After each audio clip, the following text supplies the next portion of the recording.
Greetings, humans. We are live. Welcome to Multiverse Live from whichever branch of and or node of the multiverse you're joining us from. Thanks for dropping in. Visiting the multiverse for like the 15th time, we've got president of the Institute for Natural Philosophy and co-host of the Shaman and Philosopher podcast, and my personal friend, Ricardo Calvario. How are you? And thanks for joining the multiverse. Thank you, Dave. Well, I'm quite eager to learn from Dan Sutton today. I watched the video, but I wanted to hear it from him directly and learn from it and see what I can add to what I think I know. Very cool, and that's why I thought you were the perfect guy to bring on board for this discussion. Also, we have Cory Dobbs, who I'm now going to start calling BCD, and I'm hoping that catches on. So let's all start calling Brian BCD. He's the visionary filmmaker of Blue Planet Red. Check out his YouTube channel as well. Brian is back for his in the multiverse for like a fifth or sixth time as well. Brian, thank you so much for joining. And how are you today? Dude, thanks a lot. Listen, it's a lot of fun to be a part of this, I got to tell you. So Dave, Ricardo, I'm glad you guys were really receptive to this. Dave, I haven't done live streams that much. Sorry for the beginner question here. Everybody who's in the chat here, are they seeing us right now? Yeah. Can they hear us? They can. I'm seeing some familiar people here, which is shout them out. Let's shout out Sarah Cosmos. What's up? Sarah Cosmos. Sahara Cosmos. That name sounds familiar. I think I've seen her on Twitter. Steve Wilbur, Tammy. Tammy. It's from Universe Unveiled. It's the co-host of the show. Tammy, who I think we synced up on Instagram. I'm seeing Rue. Rue. Oh, there's Rue. Wow, interesting. Hello, Rue. Did I see Shaman on here? Oh my goodness, that's cool. My man, is that Jason? All right. Yeah. What's up? Anyway, listen. Shout out. I'm here to be Dan's hype man. Okay. All right. I've done my part here. All right. I'm in the after party right now. All right. So right now it's Sutton Sick of Tricks hype train. All right. 2026. That's what's up. Yep. And that's what we're trying to do here. We're trying to get the word out on this, and so that's why we wanted to introduce a very special guest with a very big idea that might just change everything. We're going to get into that, but I'd like to introduce Dan Sutton, an independent researcher who's been studying the Sutton cicatrix object for the past 10 years, fresh off an introduction to the idea that you can see on Blue Planet Red at YouTube. So if you want to go see that now, go ahead. Actually, don't stop watching. Watch it after. But Dan, thanks for making your first appearance in the multiverse. How are you today, my friend? Oh man, I am so excited to be here. Thank you so much for inviting me onto this, because I really have been holding on to this, holding it under my belt, or how you I don't know, but it's been freaking me out for at least 10 years.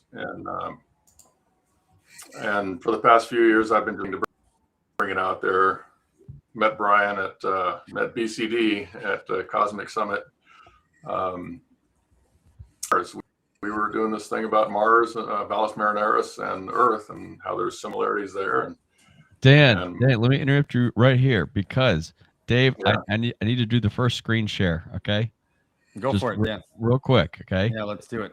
Okay. I need to. Okay. Let's do. Let's see this. Let's get a look at it. There's a reason why here. Just changed my screen settings there. Boom. All right. So yes, Dan, can you see? Here is us. All right. Listen. So either I had just met Dan and turned around to take this photo with you guys, or I'm about to just meet Dan. If you can see behind us is Dan. Oh, hilarious. Talking with Ginger at that head. table, and Dan's got his laptop set up there. So the meeting was mere moments away from this picture. Cosmic Summit 2025. Hope to see y'all there at Cosmic Summit 2026. That's funny because I never met Dan at Cosmic Summit. There was so much going on that I just never met him. Yeah, so it was really cool. George Howard, thank you very much for hosting the event. George deserves a lot of credit, and that's who we thank at the beginning of our interview, because without George we wouldn't all got together. So anyway, I apologize, Dan. It's okay. Keep that up. I just wanted to really, this is a good opportunity for me to say that we have made some adjustments in the multiverse, but I just wanted to send a heartfelt well wishes to my former co-host, Mike, pictured here, and my former producer, Brittany, on the left. They were a huge part of getting this show off the ground in the last year and a half, like huge. And they're going to do some of their own stuff, and I'm super excited for them. And so I just wanted to say thank you to those guys. And yeah, if you want to stop screen sharing, I wanted to introduce my new editor, Alexander Chechkovich. He's a Polish prodigy who wrote his first book on lost ancient civilization by the age of 17, and he had to wait till he was 18 by law to get it published. Here it is. It's Deja Vu, Has Everything Already Been in Search of a Previous Lost Civilization by Alexander Chechkovich. Check it out. The link is in the chat. Yeah, that was one of the things I wanted to get to, was the Cosmic Summit. So how did you guys link up at Cosmic Summit? Like, you guys, apparently you told me he was just showing you that at the party. That was because that was at the last night, right? Like Sunday night or something? Yeah, it was. And you see, Dan is one of these really cool guys who is always ready for that serious conversation about geomorphology and plasmoid physics. And we're all there having a drink. He's got his laptop open to something, a comparison image he's making about Mars. And of course, whenever it deals with Mars, my senses perk up, and I'm like, oh, interesting. And he showed me something that I hadn't seen before, and I'm like, looking at his computer, looking at this guy, I'm like, who are you? Why do you have this on your screen? And how come I don't know about it? So it started this conversation, which was really fascinating, but then it segued into something else. Then Dan started telling me about his own discovery. What was on his laptop was not his own discovery. He was just showing me something, but he started telling me about something about plasmoids and about Robert Schoch's solar outburst theory as it relates to the Younger Dryas, and I said, yeah, I think Schoch's got something, and Dan was like, yeah, he's onto something, but he's not quite right. What I have discovered is more right. I'm like, damn, it must like the balls on this guy to say something like that. Like, okay, but you know what? Like, it just I enjoyed speaking to him so much, and like I could tell there's something there. So I believe I found his YouTube channel, and he had already had essentially a basic presentation of everything, and so I must have watched this video of 3 or 4 times, and then I started contacting him on YouTube because I don't think I'm not sure if I had your email, if I was having trouble getting in touch with you, Dan. But I just left a comment on Dan's YouTube saying, buddy, dude, you got to contact me. We got to work together. We got to make this thing happen. And then he did. He followed up. And for about 5 months, we met weekly over Zoom so that I could really ingest all of his research and make sure that I understood it so that I could, best present it. Because after looking at it over and over, the case just got stronger and stronger and stronger. So I'm like, my God, Dan, you're onto something, buddy. Okay, and I want to be a part of it because this is friggin' amazing. And I know my friends in the Cosmic Summit community here, the multiverse, theory community, are going to be really excited about all this. So, I can't wait to really introduce you or help introduce you to the community and just, give you, a bunch of visibility to the best of my ability. Yeah. So let's backtrack then, Dan. Why don't you tell us how did you get into this? Like, what did you have an aha moment, and then what was like the 10 years of research? This isn't something I went searching for. I mean, I like searching for things that are wrong.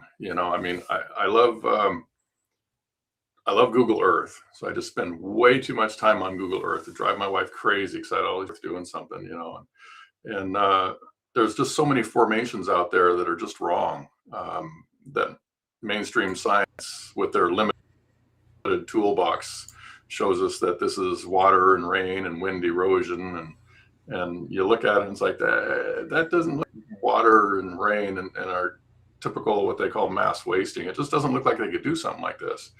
And I've always been interested in stuff that's wrong. I mean, all the way back when I was in the military, I had a collection of bench stock that was wrong. Sometimes you get a bolt that just didn't get the stamp right, so you get a bolt that's round instead of, you can't put a wrench on it, or a nut that never got the threads on it, or a pipe fitting that was hit twice or something, just things that made it through but are not quite right.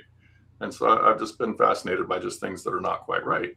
And when you search Google Earth, came across the Taklamakan Desert in China, and it just didn't look right to me. It was looked like there was something different going on there.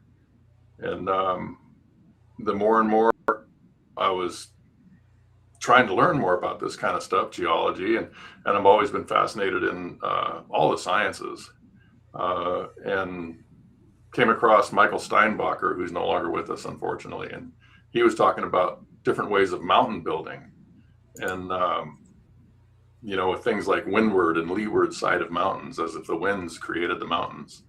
And so I followed him for a little while and watched some of his stuff. And he kind of led me to the Electric Universe, the EU Earth Thunderbolts project. And I did attend Thunderbolts projects in Mesa, Arizona in 2015 and 2016. And in 2017, I thought, okay, well, I'm going to go in 2017, and I've been holding on to it for a while. So I've met a few people there. I'm not good at social media. I just don't do social media.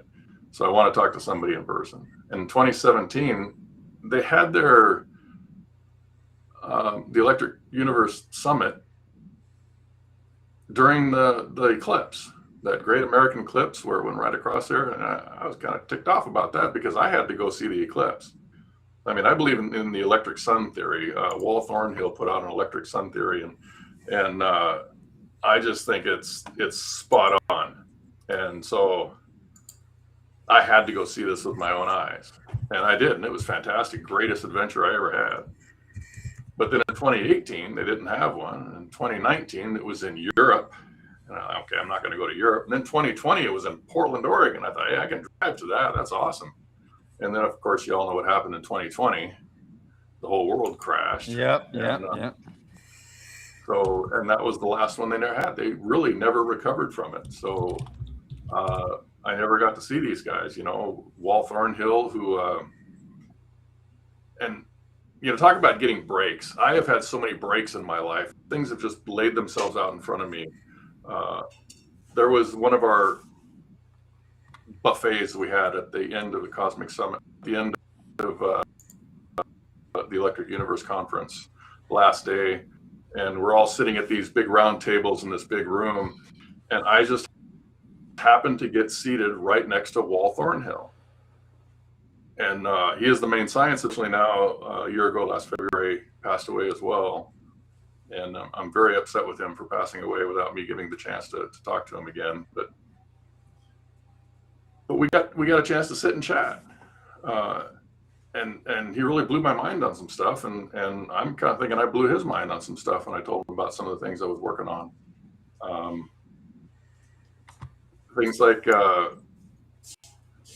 megalithic structures around the world. I think I know how they did these megalithic structures. And one of the PhDs that was given a talk down there about these theories I had of how they did this, and thinking he was going to tell me, you know, because he's a physicist, right, PhD, and he's going to be telling me, well, no, you can't do something like that because of this, this, and this, and I'm waiting for that. You know, I'm waiting for him to debunk my ideas because I figure they're too crazy; they have to be debunked.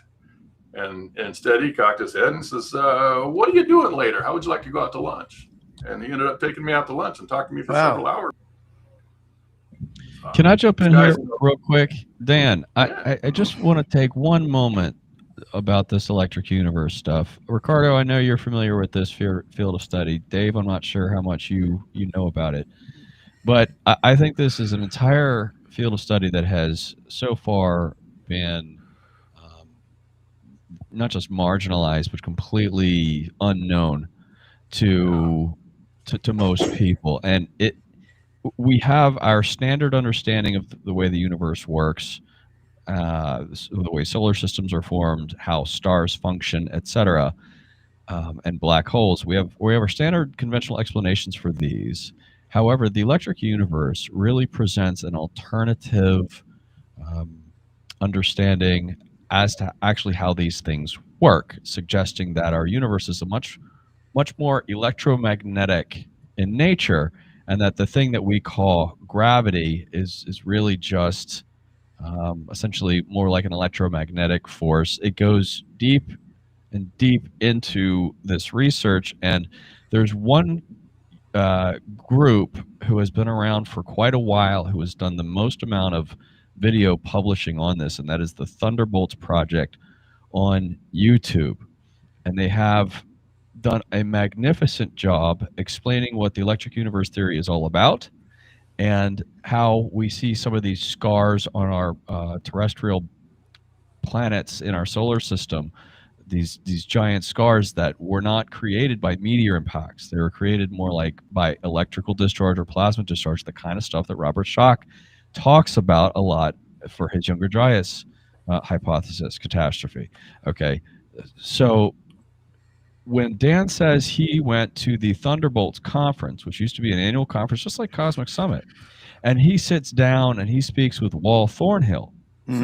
Okay, Wal Thornhill was basically the George Howard of the electric universe Thunderbolts community. Okay, this is probably one of the most important representatives of that community that Dan got to meet.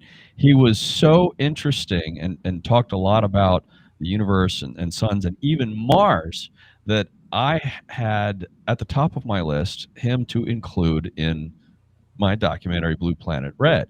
And unfortunately, Wal passed away a month before I started rolling cameras. And I'm like, oh my God, because he's essentially the leader. I mean, imagine if George Howard passed away. Like, that's exactly what we're talking about. Knock on wood. You know what I mean? Like, the significance of this guy. So tragic. and he wasn't even that old. So I am looking at Dan as being a very credible spokesperson for not just his own discovery, but the entire electric universe community, because he's done a lot of homework on the subject. He is a much more accessible person. The Thunderbolts community is really kind of shut off. They really have just one-way communication. They don't really engage social media and things like that. It's hard to get a hold of those people, but even though they keep pumping out really cool videos. But Dan, I really think could be a much more accessible representative of that entire field of study. And he has so many. I've since I got into the Thunderbolts and started understanding electric universe, Dan and I have had many advanced conversations about it. He's really proven to me that he knows his stuff and can explain it really well. So Ricardo, your understanding of the electric universe, we talked a little bit about it a little while ago. I was wondering if you could offer the audience perhaps just your perspective on the electric universe theory, and how significant or not that you think it is. Well, I think it can get more important than how I perceive it. It is as important as any other physics that we are accepting today. So they complement one another. And I think the problem that why the electric universe didn't get the expansion it deserved is not because of the people that did the job, because they did a magnificent job, but because of the communities that start being created to speak about the electric universe without being a part of the Thunderbolt project. And they became absolutistic. They went way too far, and they start to explain everything from the electric universe perspective, and that was detrimental, I think, to the Thunderbolt project, because that's not what they're trying to do. They're trying to show that many of the features that we see have indeed been created by electromagnetic phenomena that created them. But that doesn't mean that it explains all of it. And I think that's why people went away from it, because they don't hear the Thunderbird project speak, because they don't have the time or the patience to watch those videos. Some of them are a bit technical. They only listen to the people that talked about and tried to represent on their own way the electric universe. And so that's why I think they don't have the credit that they deserve. But it's unequivocal that what they explain is the correct justification for many of the features that we see. And that is my perspective. Yeah, I thank you for that, Ricardo. Oftentimes in these like fields, there's like competing ideas, and one gets pushed aside for political reasons, and you see that happen a lot. And so I wanted to get back to, for the audience, like, how does this connect to Dan's theory, the electric universe? And especially, I wanted to show everyone, if Dan, you could do a screen share, the herbo-hero-plasmoid. Can we take a look at that? Hero. Yeah. So just let me set Dan up real quick. Understanding that there's this entire other field of study called electric universe theory is a prerequisite to fully appreciating the magnitude of Dan's discovery. Okay, so when Robert Schoch gets up on stage and talks about his solar outburst, I'm not sure if the crowd fully appreciates exactly the destructive force that he is talking about. And I think what Dan has done is really identify quite literally what that destructive force could look like. Whether or not Schoch is aware of this or not, I don't know. He really needs to be, because I think this essentially validate what he's been saying for these past few years. But there is some forces of nature, Dave, that people simply are not aware of, and these forces are destructive, perhaps even more so than other things they may have heard of. I mean, this makes the dinosaur killer meteor look like child's play. So this is incredible stuff. So yes, essentially, think of it this way: what we have in the center of our galaxy, that being a black hole, what we call a black hole, is governed by physics alternative to that what we know. And in the video demonstration that Dan and I did, we can essentially recreate what the black hole looks like, because the black hole really isn't a black hole. It's something else entirely called a plasmoid. And it has the same exact characteristics as the thing at the heart of Dan's discovery, what essentially rammed into the Earth. And Dan's got the receipts for it. So Dan, show us, take it away here. Is there did the bottom in the middle? It's the bottom in the middle. Just click that. And if it's a tab, click tab. If it's full screen, click full screen. You should have access. So there it is. That should have did it. Do it. Actually, you're gonna have to do it again. My apologies. So, while Dan prepares that, I just wanted to say that the problem between the normal physics and the electric universe is exactly the same problem that exists between Robert Schoch and the impact side of the theory to justify it. I think that until we find common ground on where in one places one is more relevant and in other places the other is more relevant, while we don't incorporate all of these valid ideas into one concept, we hardly will get to the closest to the truth of the events as we can. Yeah, people always want to jump on a team or a camp, and we need to try our best not to do that. That should have worked there. Yep, there we go. Okay. Yep. So what are we looking at here, Dan? So this one here, you're looking at a high energy plasma discharge created in a laboratory. Hannes Alfvén was doing this stuff. That was a top secret project, actually, learning about high energy plasma discharges or discharges within a plasma field. And then over on the right, the other one is a typical, what they call a squatter man petroglyph. These are, 10,000 years old carvings in rocks. And these are found on every continent on the planet except for Antarctica. And I always stand up and say, well, they haven't found them on Antarctica yet. We'll see. But the one it's a common petroglyph. Yeah, it's a common petroglyph. Yeah, very common petroglyph. Yeah. And the one in the middle is a photograph of, well, it's color enhanced, but it's a photograph of the center of a Herbig-Haro object. And I think the center line of this Herbig-Haro object is the same thing as the plasma discharge and these petroglyphs that we're finding. So people saw something like this in the sky, and it created massive devastation for us. And there's a couple of I've seen that petroglyphs like that myself in person, and they are everywhere.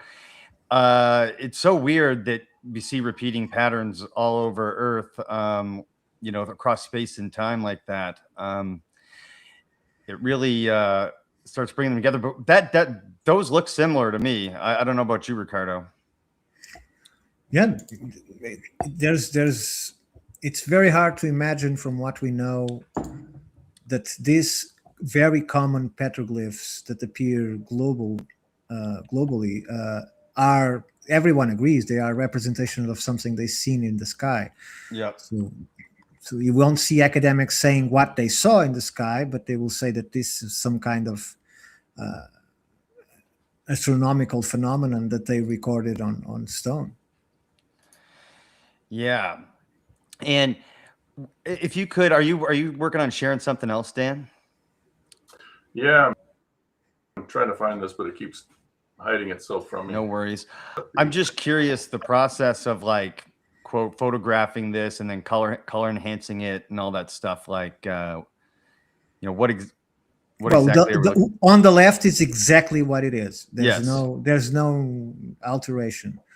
Right on the middle, I guess, I don't know, but I guess it received the same treatment that they do to astrophotography. They just enhance the colors or give it more contrast in order for us to be able to clearly see what's there, which otherwise would be faint because of the distance. Yeah. Robert Schoch describes like potentially like massive squatter man shapes, like just pouring into the sky. Can you imagine like being the end of a ice age civilization at that time? Well, It would have been whatever something it to was, sure. Whatever it was, yeah. I just like to imagine from different perspectives, but whatever it was seen in most continents. So and more than once. It was not just seen once, because Right. there are different datings, unless it is a cultural thing that is perpetuated, and then we do not new representations of an old thing. But it's more logical if they watch it once more in the sky. yeah, like it gets passed down and diffused. Yeah. That through different cultures and stuff like that. That's why I see it look a little different in different cultures and things like that.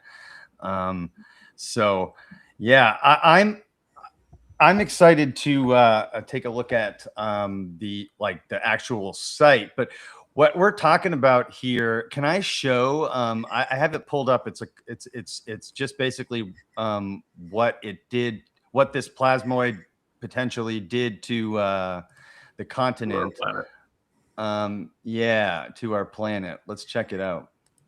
Hold on a second. Oh, it's still going.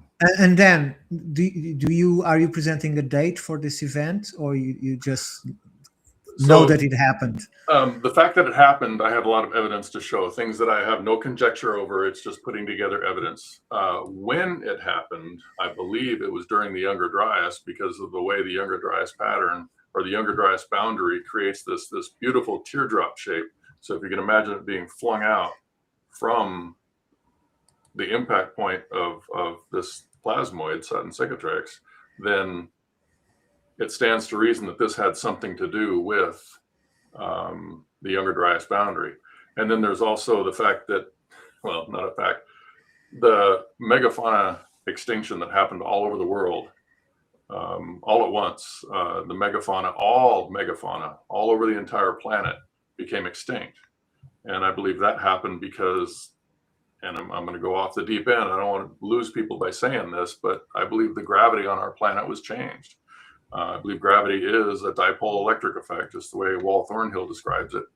And I think having a plasmoid that size strike our planet charged our planet, increased our gravity. So anything that's larger than currently the maximum size of something is like an African elephant, about 13 to 15,000 pounds. Dan, let me jump in here. This starts to get into that territory people really haven't heard, and it's incredibly fascinating. Dan, correct me if I'm wrong, but long story short, essentially, if you add electric charge or electricity to something, it has been proven to alter its weight. Yes. Okay, so this is what Dan's talking about. There's a lot of research going on about it. I think they might be pushing the long way, but they're talking about anti-gravity by being able to lessen weight on an object to be able to lift it out into space easier or to move it around easier. So at the heart of this Herbig-Haro object, this plasmoid in space was an entity that was sort of self-generating, self-sustaining, just pure friggin' electricity that if it sort of interacted with our planet, this is the idea here, that it gave an electric shock to it so massive that it actually affected the Earth's gravity. So that's sort of where this is coming from. I know I can't wait for Dan to start producing more videos, because he has such a great way of explaining all this stuff. Yeah, I believe it's definitely correlated, because the megafauna extinctions happened about 12 to 13,000 years ago during the Younger Dryas. But Ricardo, doesn't the don't the petroglyphs answer? Isn't that the when? When? Oh, sorry, I'm not getting your question. Yeah. When did this happen? I mean, don't the petroglyphs give us that answer? That's why I was saying that it must have happened several times, because there are dates that vary more than 10,000 years from representations of this same figure. So you have some with 26,000 years, and you have others with 12,000 years. So, and some ones in between. So it's something that happened more than once, I presume. Yeah, I would agree with that because well, the archaeology should be informing some of this science, and that really is the when. It's the only way we know of right now to find the when, right? But cultural diffusion is a part of it, right? So part of these could have been passed down like these symbols for hundreds or even thousands of years. Who knows? The question, I think it's relevant towards what Brian was asking me, is do some of these petrographic representations fit in the time scale that Dan is presenting? Yes. Yes. They do. Yep. So several events of this type don't necessarily need to create the same time of catastrophe on Earth. Some Correct. might be smaller, other big. So if we are talking about this specific one and we're trying to give it a date, yes, there are petroglyphs of the date that coincides with the time frame that Dan is proposing. And the problem with petroglyphs, problem with dating petroglyphs, is it's very difficult to date a petroglyph. And you often run into this circular reference where they date a petroglyph because that's what the civilization was at the time. So they must have been the ones who did the petroglyph. So therefore, right. The petroglyph is that old. And you date the civilization because that's when the petroglyphs are that old. So it must have been done by the civilization. So they say the civilization. So you're dating things in a circular reference. It makes no sense. Sure. They're trying to revert that by now. They are trying to do bioluminescence on the stones that we now can do, but it's a technology that only has a few years, I think, and it's getting better and better. But some of the results that we have are already taken by that method, and not by the biological and possible to be identified or dated remains near the places where the petroglyphs are. Bioluminescence, that's interesting. Yeah, on the stone. I'd love to see more of this. I mean, to be So more widespread, to be able to see more of these petroglyphs that we're finding on the, not just Squatter Man, but a lot of petroglyphs that we're finding about catastrophes that are happening on the Earth. If we could get down to a more of a accurate representation of when these things were done, I think that'd be a great use to mainstream science. Other ways that they have to identify the date is because I can't say how many, but I think a very good amount of them, percentage of them, are done in panels of petroglyphs that have alignments, and those alignments can be dated. Right? So this doesn't require any carbon dating. It doesn't require luminescence tests. It's just by the alignment itself. So it's another way that they do have to, because it's funny, because many of these squatmans are linked to panels that have or represent alignments with the sun, with stars, with the moon. Some of them are even calendrical, so they are cyclical. You can calculate dates with it. As a person that I saw just recently in a video, she was saying not everybody had Stonehenge, so they created these structures that show where they put the stones to see the alignment, small stones and so on use natural hills, and why these panels are in specific places and not in any place, but in specific positions. Right. So, Dan, what is the Sutton cicatrix? We're looking at this slide here, found in China. Like, what is your hypothesis here? And I've got also another picture to pull up of the spot on Earth that we're talking about here as well. But why don't you go ahead and tell us what this thing is? What do you think happened? I think a plasmoid, and our language really in need of refining when it comes to define plasmoid, because there's many different things that we look at and we say, oh, that's a plasmoid. But there are other things that we look at and say, oh, that's a plasmoid, and that's a plasmoid. Like ball lightning is a plasmoid. These toroid patterns that are being generated out of they have these labs that create these small toroids that are made from electricity.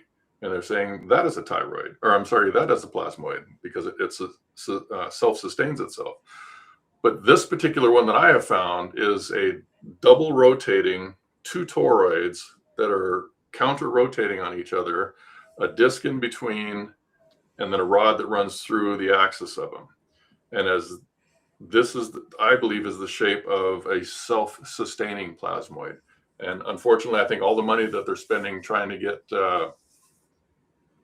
these reactors, these fusion or fission reactors to generate electricity, they're never going to get more electricity out of it than they put into it, because this is more like a battery than it is something that will produce energy.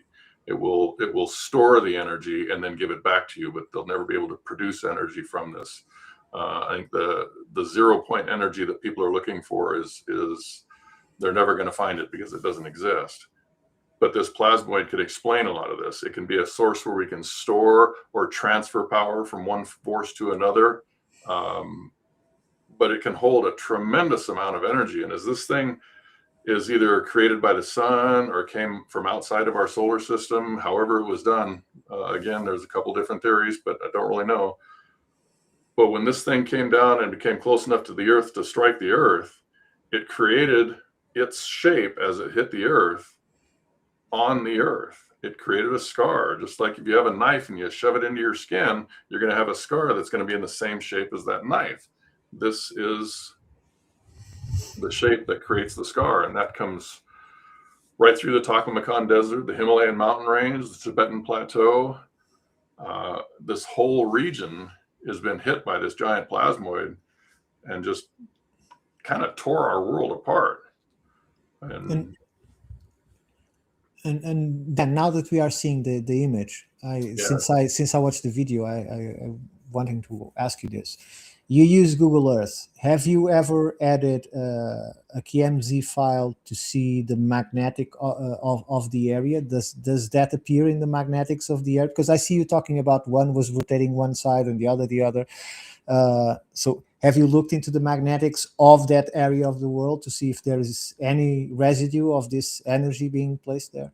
I have not. I would love to have access to something like that, to see the magnetic anomalies and the rocks that they find around these areas. I'd be willing to, I'm not a betting man, but I'd be willing to place bets on it that they will match what Secretrix is telling us has happened there. This would really show it better if we had a false color topographical map of the Earth, which I have not been able to find. I'm really kind of freaked out why Google Earth doesn't do that. You can go to Google Mars and you can hit false color elevation map of Mars, and you can see the valleys and the mountains and the whole area on one side, how it's lower than the area on the other side. In Google Earth, you have to have Google Earth Pro, and then you have just to seek for either for this magnetic that I just spoke of, or any other aspect you want to see on the globe. There are KMZ files that you just put them in the Google Earth Pro, and they show you exactly what you want to see. That would be great. I have not seen those. I would, I would love to give that a try. I think that'd be awesome, because the elevation in this area really shows how you can see on the Taklamakan Desert is that teardrop shape, or what looks like an upside down teardrop right in the center on the top.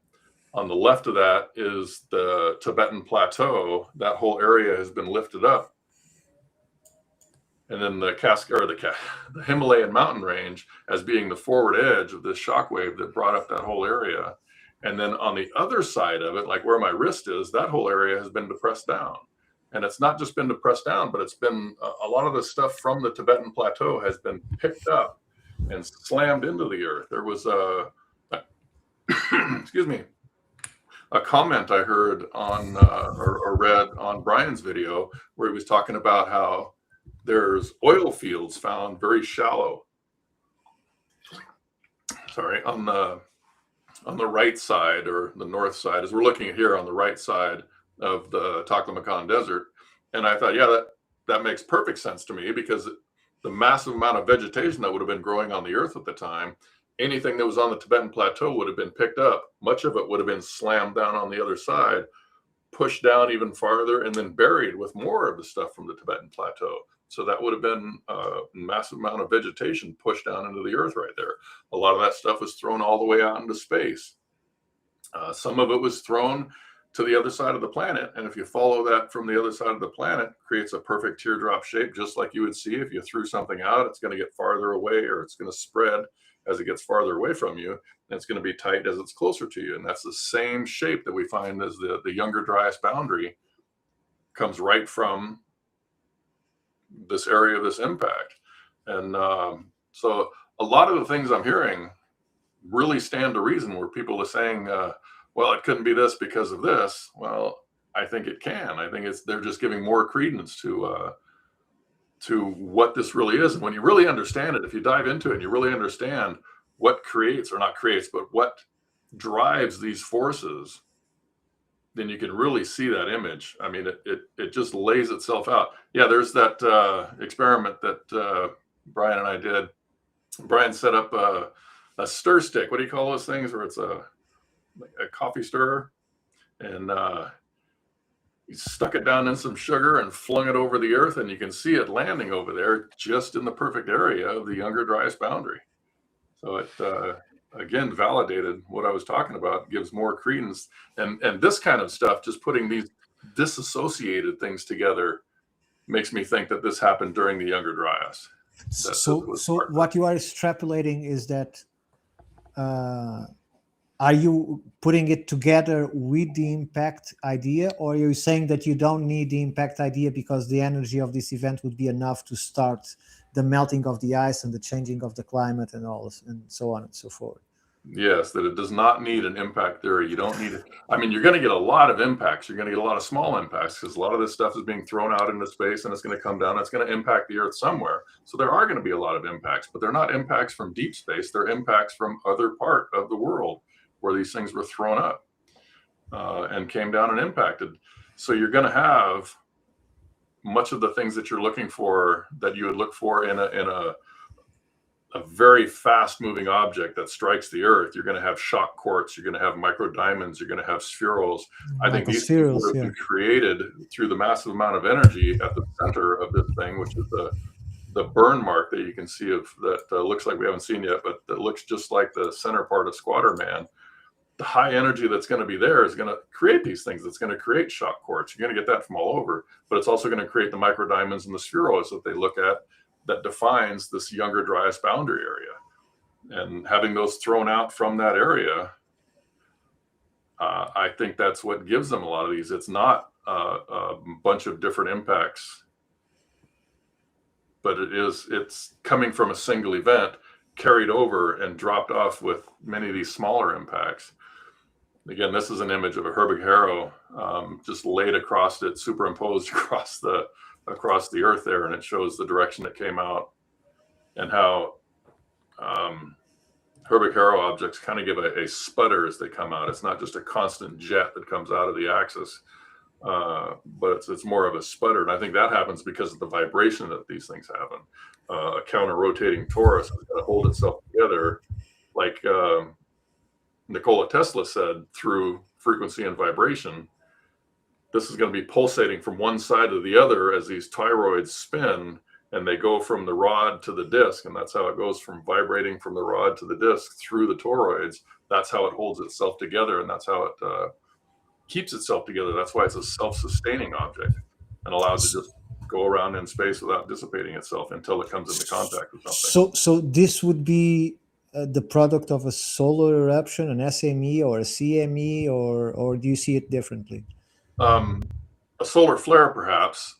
When the magnetic fields, you see these giant magnetic fields from the sun, and they come together and then they impact, that creates a solar flare, and that could have been something that could have created them. These could also be something that are floating around the galaxy all over the place. And I would imagine you're not going to see these things. If they're floating around, they're not going to be something that's visible. The only reason we're going to see the ones that we do in a Herbig Harrow object is because it comes close enough to either a nebula or a planetary disk or something that's got material that it can suck up and throw out the jets and then give you that nice two-plate look, where which is the bottom of the thyroids as they're coming together. That's going to throw the material into glow mode. Anytime you have something that you give a high energy charge to, it drops it down to or drops it up rather to the next energy. More like a quasar or more like a pulsar? Neither. Pulsars, well, that's a good question. Pulsars and quasars are completely different things. Walt Thornhill is the best one to describe that. If you go back and look at some of his videos, because a pulsar, you're saying that a planet, or a star rather, is spinning so fast that we're catching a glimpse of it, multiple times a second. That would be like our sun spinning at like 0.9 light speed. That's where the surface of the sun, and things just can't spin that fast. You can't get the face of a star multiple times a second. And some of these things are really, really fast, these pulsars. However, it's a common theme in electricity that when you're building a circuit board for something, you have to know about this stuff, and you have to account for it. Otherwise, you're going to get sputter. You're going to get this sputter that is going to create this reverberation feedback. And I think that's the same kind of stuff. I wish I had enough electrical engineering experience to be able to describe this perfectly, but it's an electrical effect. A sputter that we're seeing as either a magnetar or a pulsar is not from a spinning star. Yeah, but I was referring to the shape, because the pulsar, they call it like that because it has the lighthouse effect. While it rotates so fast, those poles are inertially charged, so it creates more or less what you're talking about in 4 dimensions. But we only see the light when it's rotating and it points to us. That's why we see those. That's why they call it, because it pulses, because we see the lighthouse effect of like a headlight that points to us. And a quasar is more a stable shape. That's why I was trying to figure out if it's something that comes rotating, or is something that has a stable state and gets to a surface and it's like a stamp. It impacts and creates the stamp. That was my question. Well, I think the difference between those is those are solid objects, solid, massive objects. Sure, but abstract yourself from the object. I'm just talking about the shape. The shape of it is something that is rotating and eventually impacts something, or is a stable focus of energy with that shape that we're seeing now in the screen. Hard to say. The shape being 2 toroids that are spinning in opposite directions. I don't think it's really going to hold the shape of anything that's going to be mass, because it's pure energy. So it has a very similar shape, essentially, Ricardo. If you average it all out, so we have a top half and a bottom half. Okay, now this is a 2-dimensional representation of this, but if these were actually in 3D, a toroid. Exactly. Yeah, you'd have 2 halves to a circle, essentially, is what it looked like at a glance. All right, so the top half is spinning in one direction, the bottom half is spinning in the other. So we are talking about a celestial object here, but not a solid piece of mass. Sure, it's energy, it's pure energy. Right. And you get this. I'm just clarifying for the audience here, but I think because it is electromagnetic in nature, we're not getting an impactor event from a solid object into another. We're getting electromagnetic forces singeing themselves into the crust of the Earth. Yeah, so there won't be a crater. In fact, the area at the center is actually lifted up a little bit. And it's, from the size of this whole thing, the area in the center that's burned, that is the Squatterman body, is actually very small. So the actual item where this energy is focused is very small, but the magnetic field that is surrounding it is huge. And it's the magnetic field that is causing these, that's affecting the Earth, that pushes down on one side, that lifts up the Tibetan Plateau. The forward edge is what created the Himalayan mountain range. It's a magnetic field, and it's primarily, as we talked about in Brian's video, it's about the dielectric properties of matter, that everything will push away from a magnet and only certain things are pulled towards a magnet. So if you have a magnetic field strong enough, it's going to be pushing on things, not pulling on them. And it's pushing on them enough that it's created this this scar up on the Earth. Well, it will pull on one side and push on the other.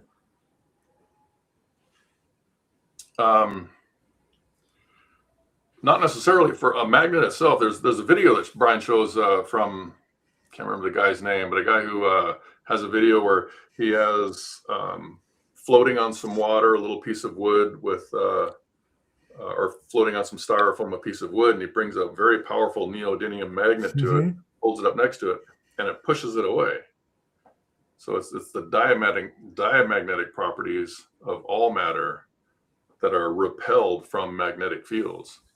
And it's only a few items like iron, ferrous materials, nickel, chromium, or some of the others. It will push it away if it is turned to the negative side. If it is on the positive side, it will attract it. No, it pushes, no matter which direction you have that magnet, you bring it towards the magnetic field and it will push it away. Any magnetic field. That's the video he mentioned that he was demonstrating. Now, this is something I literally, it's hard for me to wrap my brain around, and I screwed it up today, I think, in my post when I posted about this, because the actual squatter man shape scar on the Earth that you found is how long? It's between 120 and 150 miles long. See, I put that in the title for the YouTube video, but then when I posted it, my brain still wrote 150 feet because oh no, yeah, well, it was a mistake, and afterwards I looked, I was like 150 feet. Is it 100? But that's difficult, like for me to wrap my brain. 120 to 150 feet long. Where is it in this image that we're looking at here? Right about where you see where the little hand is, where the cursor is on that map. Yes, it's right there. It's right underneath where the hand is. So if I brought up Google Earth, I'm going to try to do this, and hopefully I'm not going to mess up the. I don't think so. It's running off of mine, and I'm not using much bandwidth right now because I just like to think about it from the perspective of some dude living on planet Earth from the other side of Earth and seeing this thing happen. And it's just hard for me to wrap 150 miles is wild. Well, there are some compelling evidence. I'm not saying they are correct, that the Grand Canyon could have been created by physics that only the electric universe explains. So, and it's enormous. So what does mainstream geology say about this structure? I mean, there's a lot going on here, obviously. But what's gradualism? I would say that they say that the Indo-European plates are colliding and pushing the Asian. I can't remember the other name, but two plates are colliding, and they are pushing the Himalayas up by about 1.5 centimeters a year, or something like that, or millimeters a year, something like that. Gradual plate tectonics. Yeah. And let me ask you this: if that were the case, don't you think the plates coming together would produce a straight uplift instead of this curve that we see? Why would it be curved if that were the case? I'd never questioned any of this until Dan explained it to me, but I have to say the electric universe seems to have a better fitting explanation for a lot of these geologic features, in my opinion. Sure. I think both if this is something that we will be able to then we'll be able to prove beyond doubt. This is another demonstration to me that it's both forces in action. Right. Yeah, we have to. It's everything. Like, obviously, gradual plate tectonics are happening, and obviously we're getting hit with giant rocks, and obviously we're getting hit with plasma events too. You know, dude, I know it opens a whole can of worms. I don't think we're gonna get into it really tonight, but the whole obviously about plate tectonics and continental drift is called into question here. And I think Dan's going to be getting into that on his YouTube channel. I really hope, because he blew my friggin' mind with all this stuff. I wouldn't mind hearing right now, like, what you don't think this was plate tectonics? I don't. I think plate tectonics had absolutely nothing to do with the creation of a Himalayan mountain range. And I know I'm stepping on a lot of toes when I say stuff like that. Yeah. But I really don't. I think there are other explanations for plate tectonics that are going on in the world. Dr. Brown's theory of hydroplate theory, if you've ever heard of that, is something fascinating I'm looking into. Let me just sum it up. Let me just quick give the sum up for people, because the basic difference here is that we understand our continents to be moving a few inches per year this way and that way, and then sometimes they collide and sometimes there's uplift and things like that. The hydroplate theory and these electric universe interactions suggest that the continental formations themselves, as well as the landforms of mountains and coasts and things like that, were created on a much shorter time scale. We're talking about, geologically speaking, instantaneously. Is that right, Dan? And then what we're seeing now as far as the continental drift is really just these things settling into place. They're slowing down and maybe wobbling a little bit, as if you pushed a jello mold over the surface of the kitchen table on a plate, and it ends, and then it's just kind of like wobbling until it finds stability. And given what the Sutton cicatrix showed, I mean, that clearly was a violent, sudden event, because it looks like fluid dynamics, even though it wasn't exactly fluid. This is what Dan. Sure, Brian. But I think it's important here for us to notice that it happened in an area that is constantly creating electricity by piezoelectric effect, because we have two continental plates colliding with one another constantly. So the energy that was coming from space will be highly attracted to the place that has more connectivity, or it will attract it. So I think that in this case, continental plate colliding is a help to Dan's theory, instead of being I something see what you're saying. Yeah, I'm sorry, I interrupted. Dan, why don't you give us your take on this? Sure, absolutely. Because Dan knows better than I do. understand the correlation you're putting there, but the difference between the piezoelectric energy that's being produced by the Earth and this plasmoid being attracted to it would be like a semi-truck moving at freeway speeds being attracted to the magnetic field of a fly sitting on the roadway. It's that much of a difference. There is the difference in... Which one would be the fly? The fly would be the piezoelectric material on the Earth, creating a field that would be attracting the plasmoid to this particular location. I think this hitting the Earth where it did was a complete random position on the Earth. If, and I'm going to go off the deep end again, if this was a naturally occurring event, if this was something that came from outer space, came from the sun, came from somewhere else, there's also a possibility that we did this to ourselves. There is a possibility that this was a power plant, that somehow we can transfer energy from the sun, from the solar wind, from the magnetic field that the sun generates into this plasmoid, and then be able to charge the Earth, again, like Nikola Tesla was trying to do with his Wardenclyffe Tower, trying to charge the Earth with electricity so we could pull on this electricity, or pull from this electric field, and run things like generators and power plants, or your house lights and all this other stuff from this energy that's surrounding the Earth. If we found a way to do that 15,000 years ago or whatever, and there was a global civilization that was advanced enough to do this, it could have gone awry and went supercritical, and we could have done this to ourselves. So that's also a possibility. Another reason I say that is because it's in alignment with what we look at as, and I can't remember the word, but there's a path around the Earth that most of these megalithic structures are found at. The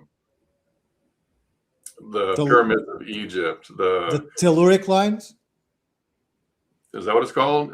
Yeah. It's where a lot of these megalithic structures are found all the way around the world. Yeah, they are all situated into telluric lines. Yeah. They could be ley lines. They could be. Well, okay. Now, something different than this. This line is about I guess about 100 miles wide, and it runs around the circumference of the Earth, not all the way around like the equator was, but more along the top, like a top hat. It's where Easter Island, pyramids, Sacsayhuaman, or not Sacsayhuaman, but the one at the top of a mountain. Dan, I've seen what you're talking about. Yeah. This is. I need to I don't find think it. this relates to ley lines or telluric lines. Or if it does, maybe then it's just coincidence, or maybe it was planned that way. I'm not sure if that's how it was presented, but there are these temples and megalithic structures that are in this essentially giant ring surrounding the Earth. One giant ring of these temples, all in alignment, even including Easter Island, to go all around the whole Earth. And I don't know if that relates to telluric lines or not, but it's one of them. And this falls in line with that. So this could have been hooked into that line. You know, it could have been that the Earth was generated with electricity and it struck the Earth because of that. It's hard to say. And I don't really have any even possibilities. I just think there's, I'm always keeping my mind open to possibilities. But I think that it's strange that this falls right in that line. It's right in line with the pyramids. I mean, I'm going to draw a straight line for you through this, through the pyramids, and then out the Earth at the reshot structure. That I think this even defines the reshot structure as being its exit wound, the part where it came out. Interesting. So what you're saying, it fits within the Becker-Hagen's grid. It's called the planetary grid system. We're getting a screen share. One sec.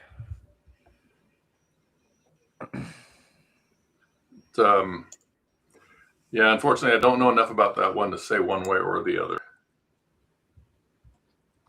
So this is Google Earth I have up on my screen, and it's not any kind of something that I'm trying to fake. And this is always what I show when I bring this out. But that it's live. It's just Google Earth. And if I can get this to turn sideways. Yeah, if I can get it to be on the right side. So you can kind of see, Yes. if I can turn it just a little bit more.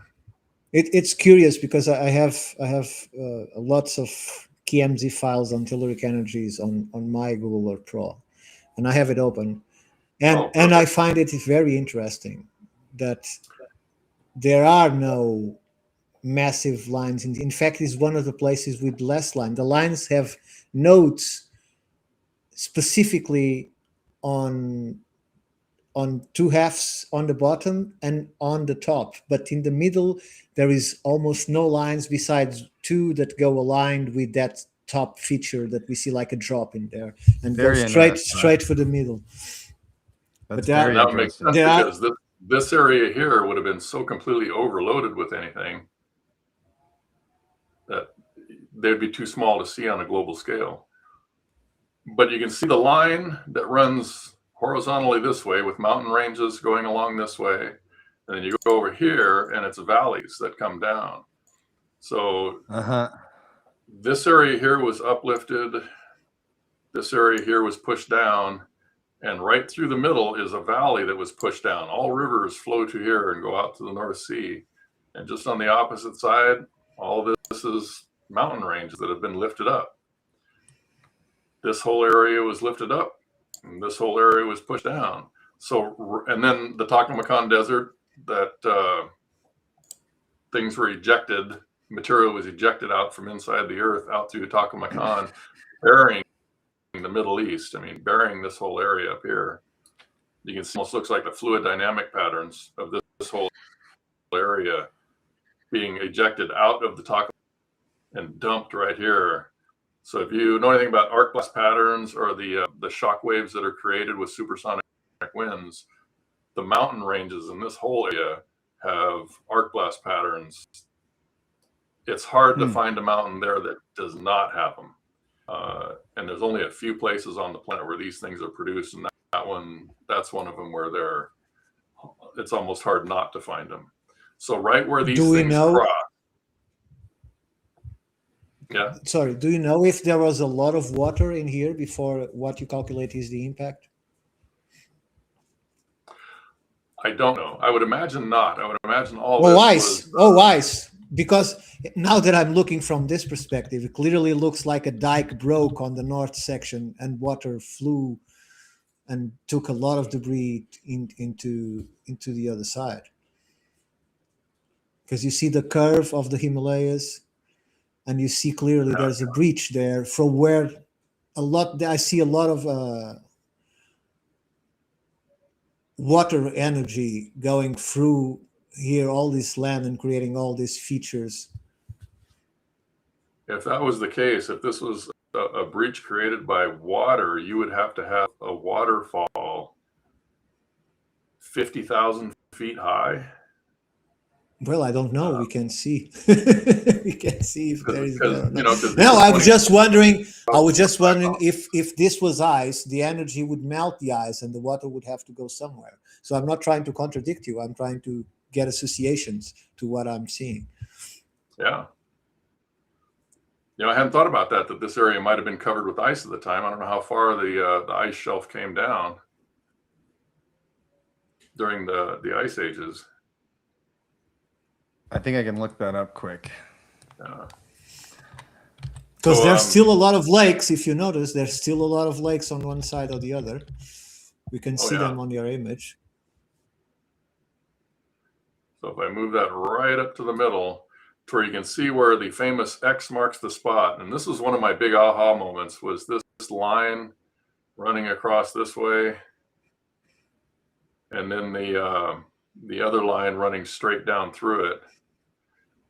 I thought, well, and that's after I had laid over this image of a double thyroid and discovered that the Himalayan mountain range fell within the ley lines, or fell within the magnetic field lines of this double thyroid, and saw the line through the middle. I thought, well, if that's the case, then there would be something here. And when I zoom in on it, I get this image of, it's pretty much the center image of Squatter Man. I hope this is coming through okay, but you can see the top node. Yep. Across the bottom where he's a little fatter in the middle, and then he gets thinner again. And at the bottom, there's 3 different nodes. And I think the 3 different nodes come out the bottom because this thing is moving. It's got to be vibrating all over the place. As this thing goes, it vibrates from top to bottom through the thyroids and through the disc. And every time it comes down, it's going to create a new spot on the bottom. That's why I think there's 3. So from the top of this thing down to the bottom here, it's about 120 miles. And if you go farther down to the bottom of this, it's 150 miles. So this is a huge burn mark that I believe is representation of Squatter Man on the planet. Somebody asked in the chat, have you considered pole shifts as a cause of the event? As a cause of the event, no, because a pole shift is it's something that's going to happen again in a small scale to our Earth. It's not going to create these kind of massive destructions. I mean, it's going to create small scale destructions. I mean, when you're talking something like this, it's thousands of miles wide.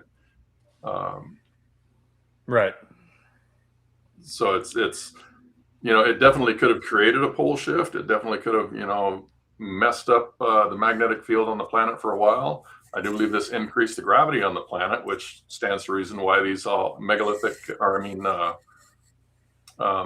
megafauna went extinct all at the same time, because you can't support something of the size of many of these animals, like a 3-toed sloth, a ground sloth on the Earth that would stand almost 20 feet tall.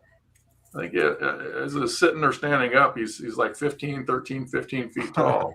A sloth. Camels that run that were huge. The cave bear, the giant cave bear of that time, was larger than an African elephant. And all these things went extinct all at the same time. And I think it was because they just couldn't handle the gravity. It was too much for them. Imagine being a human with all that huge shit running around on Earth. I don't have to imagine. I feel it every day. I feel the gravity on this planet's too strong. Especially as I get older, it gets stronger and stronger. So how much are you proposing the gravity changed from this event? Well, I've never done the math, and I'm not much of a mathematician, but I know somebody who has done the math and calculated that the maximum size of an animal on the planet today is about 15,000 pounds. And I think if you could take the whatever his equation that he did, and you could turn down the gravity to the point that the maximum size would be more around 25,000 pounds, you would find out if these creatures could survive under that much gravity. You would know how much it was increased. As well as, I think this happened again because the dinosaurs are way too big to live on this planet. You know, and this is something I love telling people. Let's say you're a magician. And you have the ability, or a wizard, you have the ability to create a dinosaur. So you want to create this platyosaur, or this what are they called? The big long neck ones. The Brontosaurus. Brontosaurus. Yeah. Excellent. Thank you. If you could create a Brontosaurus standing in your front yard right now, boom, there's a Brontosaurus. What would happen? He would collapse under his own weight like a whale if it goes into the ship. Absolutely. You'd immediately be crushed under his own weight and just be he'd be dead. He cannot survive. The gravity is way too strong on this planet. That lead me to another question to you then. Do you think that this explosion was strong enough by some great coincidence be able to push the moon away? And this is why I'm asking. Because by pushing the moon away, you are increasing the gravity on the Earth. The more you bring the moon closer, the moon will contradict the gravity of the Earth. So, a good question. I think it would have definitely enough energy to do that.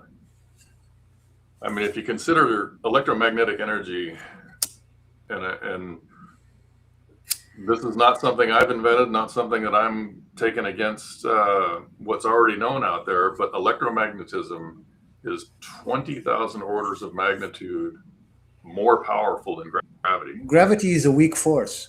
It's considered a weak force. Yeah. So to stand and say this extremely weak force is what holds our entire universe together. It's what creates galaxies. It's what creates our solar system. It's what creates stars. It's ludicrous. It's nowhere near enough to do all this stuff. So they've had to create these fictitious things like dark energy and dark matter to fill in the gaps, to where it came down to the point to when we were smart enough that we could look out into space and see what we were seeing. We were only looking at about 4 to 6% of what's out there. So imagine that the moon is much closer and we are crossing a very stardusty part of the galaxy, right? And we have the moon and the Earth and this incredible gigantic moon comparatively to the size of the planet that we don't see it anywhere else, closer to the planet. You think that dust coming through would create enough energy to create this vortex, to create this effect on the Earth, and then to break the two apart and create the change on gravity that you are proposing? I'm really hesitant to stand behind it because I don't know enough about it. I think it's definitely a possibility, but honestly, I have to say I don't know. And something had to cause the gravity to change right after this event. I'm just still stuck on why this thing gave me back pain, because apparently it increased gravity, and now we all get back pain when we're 50 or whatever. Kind of pisses me off a little bit. But you can clearly see the shape there. That's to me that picture's one of the biggest. If we had a smoking gun here, because you can really see it zoomed in, and then the magnitude, like the 150 feet, and then what's so interesting to me is the Younger Dryas You keep saying feet. Miles. 150 miles. miles. Sorry, yeah, jeez, I keep screwing that up. The Younger Dryas, not impact, but airburst hypothesis explains the boundary in one direction, and yours explains it in the other. And I'm kind of looking at them both, going, and that's very interesting to me. You flipped it on me, Dave. If you think that, for instance, I consider that both the impacts theory and the solar theory are correct, I think that a massive comet that we now know as the almost extinct Tauride meteor stream. It was a massive comet that came too close to the sun. The sun reacted to it, as we know it does, created this enormous direct shotgun flare that broke the comet and might have impacted the Earth. So I think all of these things can be somehow connected. That they don't need we don't need to eliminate the others just to have we can have all of them in the same model explaining all these features. Totally. Yeah. I think it's also possible that the toroid meteor stream could have been created by the material that was shot out into space by this cicatrix, by this scar, by the plasmoid that struck. And we know that comets can be highly electrical. So, comets are highly electrical. The comets are electric. I mean, that's the whole action you see in a comet. How can a comet have a double tail if it's only through water vaporizing on the surface of it? It can't. Wall Thorne has go to the Electric Universe, the Thunderbolts Project, and electric comet theories.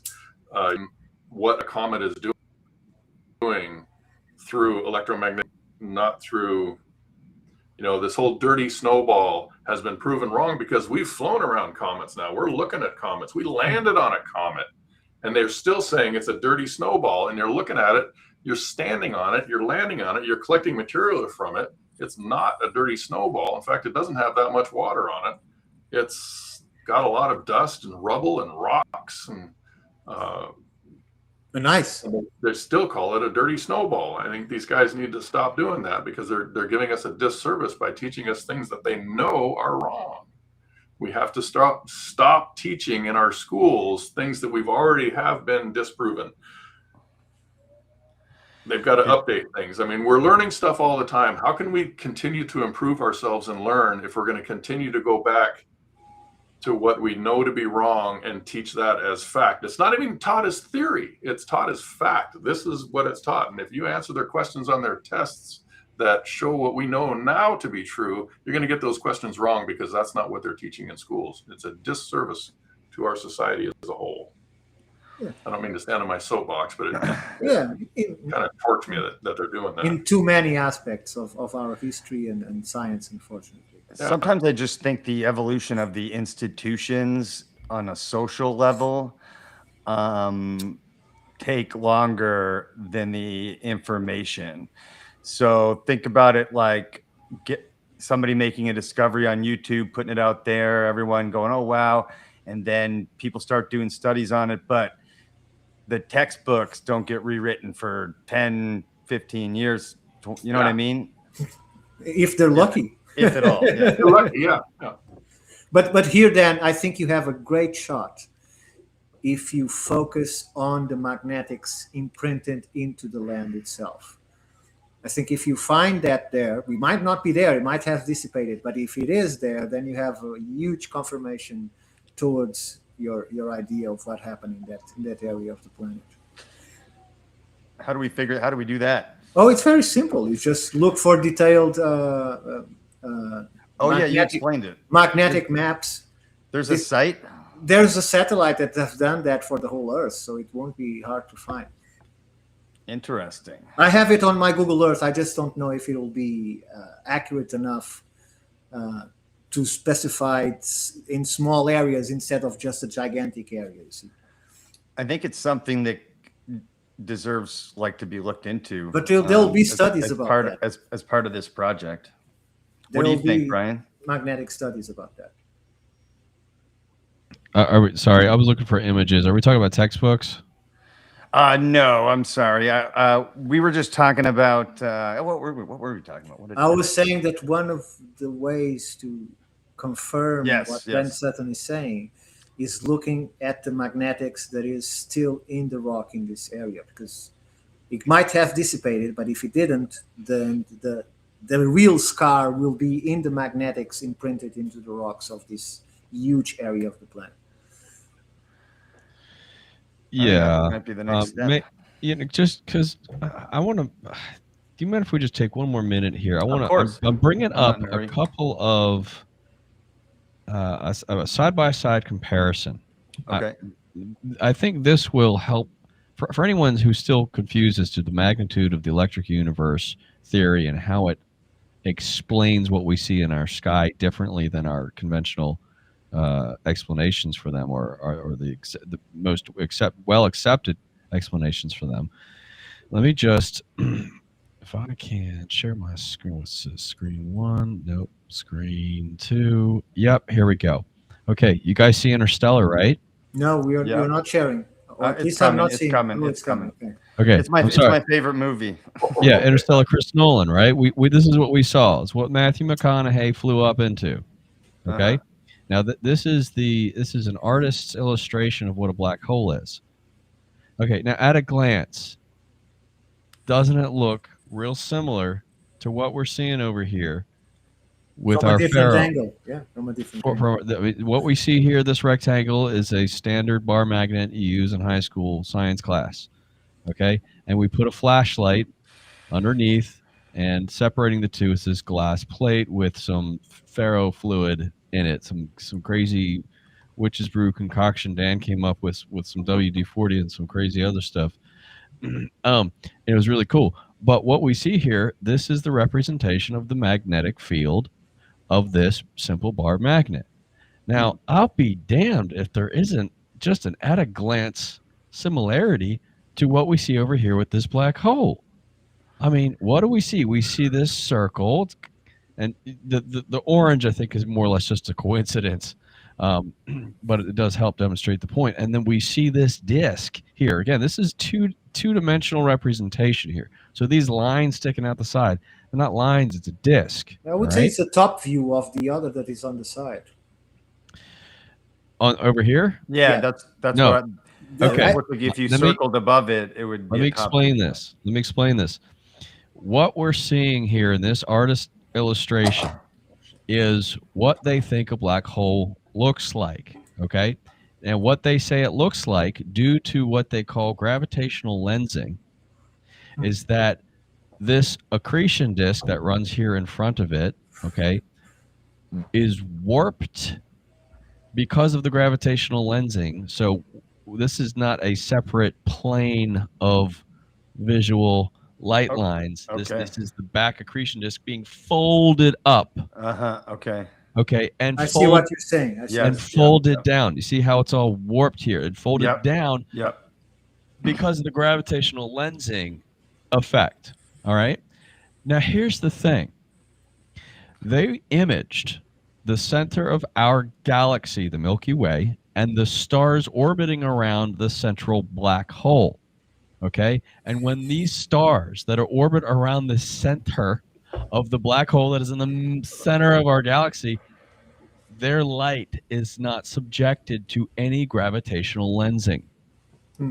Okay? Meaning this gravitational lensing phenomena really isn't a thing. It's not actually doing this. It's not actually warping the light as they say it does, because when stars pass behind black holes, their light is not warping like this model says it should. And so I think rather what the Thunderbolts have been proposing for many years, and which I don't think many people are even aware of, is that what we know as a black hole at the center of our galaxy really isn't. What it really is a plasmoid. And if you look at the explanation for a Herbig Haro, it seems to fit. These things are essentially invisible. in their center, you don't see it.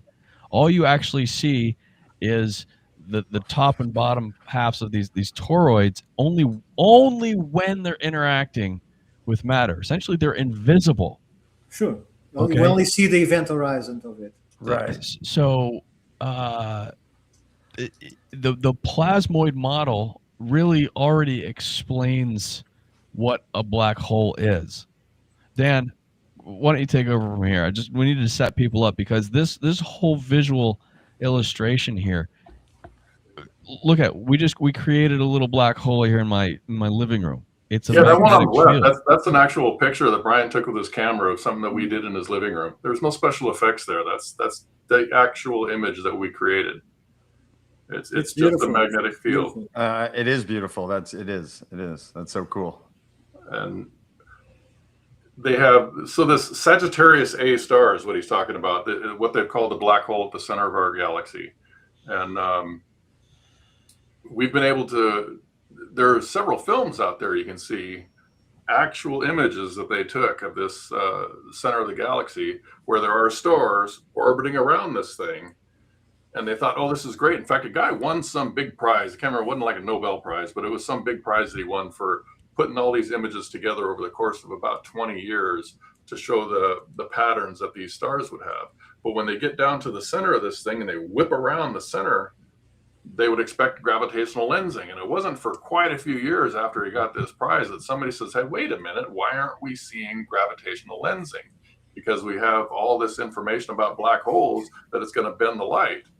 And when they ran it through the same programs to say the light should be bent this far, it was all wrong. And that should have been headline news, and or at the very least, take believe what you see. You're looking right at it. It's showing you what it's doing. And just for context here, we haven't really been able to visualize magnetic fields in this way for very long. Most of us remember that bar magnet iron filings trick from science class in high school. And so, we see the paper and we see the iron filings, and there's this very flat representation. Again, it's all flat, but magnetic fields are three-dimensional. So when we extrapolate this out, this is really more like a ball rather than a disc. But to see the magnetic fields viewed in this way, and if this is a single light source right here, okay, if we change it to a multiple light source, it visualizes it in an entirely different way. Sure. I mean, it starts to kind of look like iron filings, but you're seeing these lines. And look, right here in the center is this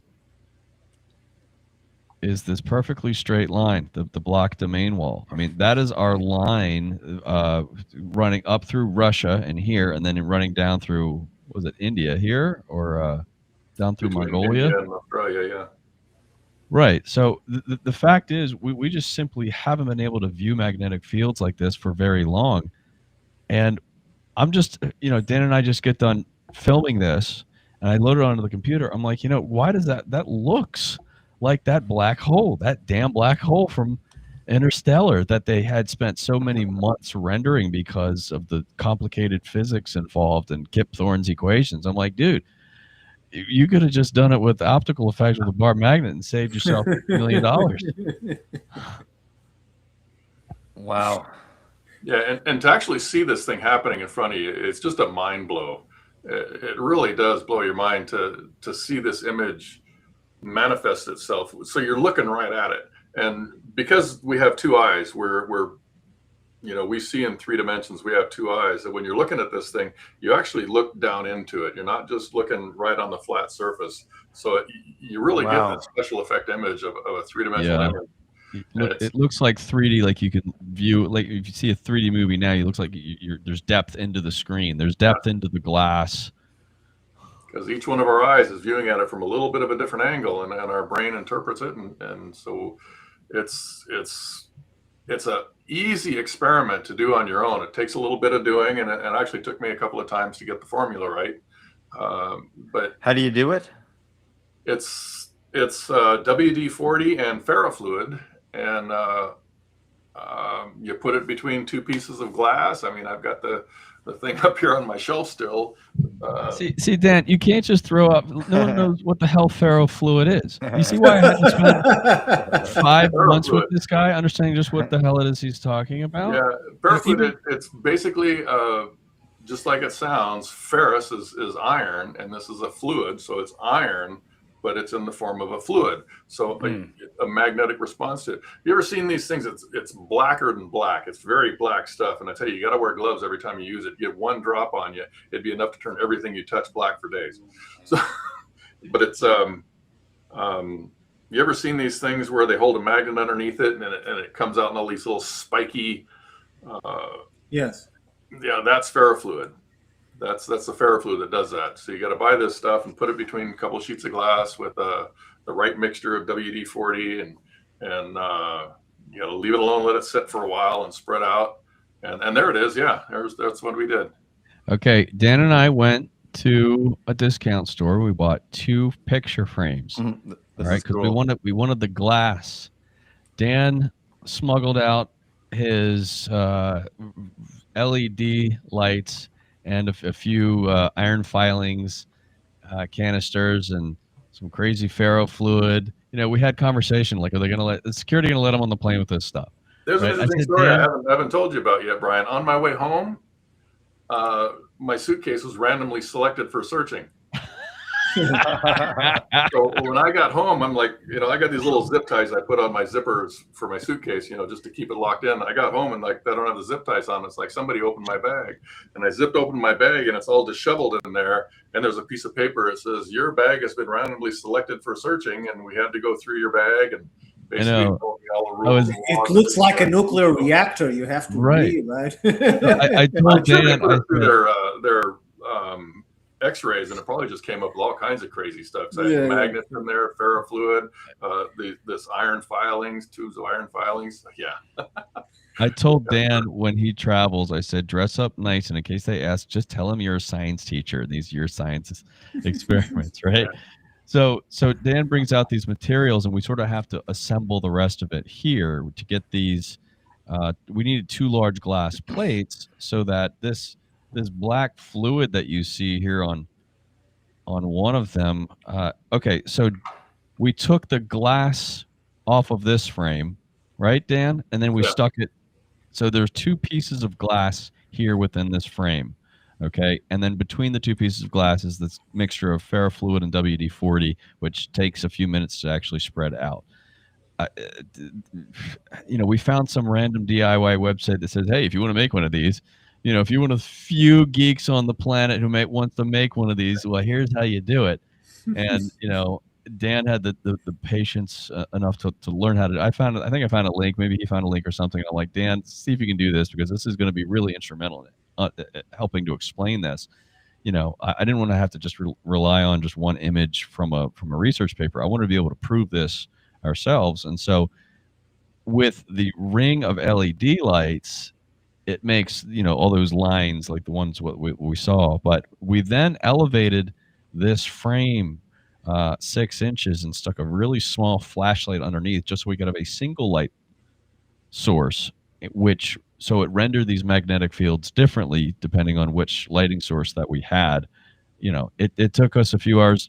Dan really did the majority of the work here. In fact, he had to do it again because the ferrofluid wouldn't spread out right the first time. So he had to clean it off with alcohol. We had a whole shop here in my living room, but Dan managed to do it. We got some great photos out of it.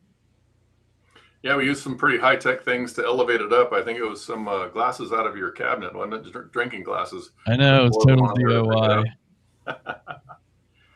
Doing it in the dark. But that's an infinity mirror, or this looks like it? No, on the bottom, it's just some black cardboard, black paper, black cardboard. And the 2 pieces of glass are sandwiched together with the ferrofluid between them.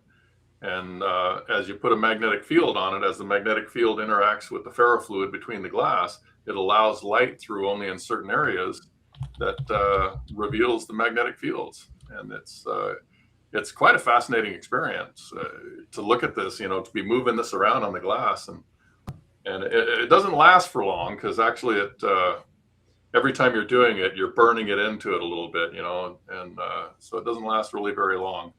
In fact, you can see a little mark there right where my thumb is. That's a mark that's already been burned in as we were doing this. Fun experiment, though, just a fun DIY experiment to see these things. That's so cool. And we brightened it up a little bit and changed the color. So yeah, it has this really cool effect. It really does look 3D. So that is a more accurate representation of the magnetic field. It has this three-dimensional quality to it here. You would imagine that this is one of those toroids here, right? It's the bottom toroid that we're seeing with these lines. Yeah, and the lines come up and go straight across into what's called the block region, which would have been that line that goes through the toroids, and then it has another toroid on the top. So it's this was possible. That was my question. It's possible because you're using an infinity mirror beneath it with the LEDs on top of a mirror. No. You're creating that tunnel effect that the lights continue. Yeah. No, endlessly. no, that's not what this is. That's not. No, the base of it looked like it's glass with this ferrofluid sandwiched between two pieces of glass. That I get. And then the base is not a mirror. It's just a piece of cardboard. Just a piece of black cardboard. Wow. Looked like a glass. Okay. Yeah, it did look like a glass. Apologize for the angle, but this is a distinctly different visual effect that we're looking at here. And when you do this at home, it's hard to appreciate it, but it looks like a real-time optical effect, like we're making 2001 here all over again, Space Odyssey. Not computer-generated effect. It's a real-time optical effect that we have not had the ability to view in this way.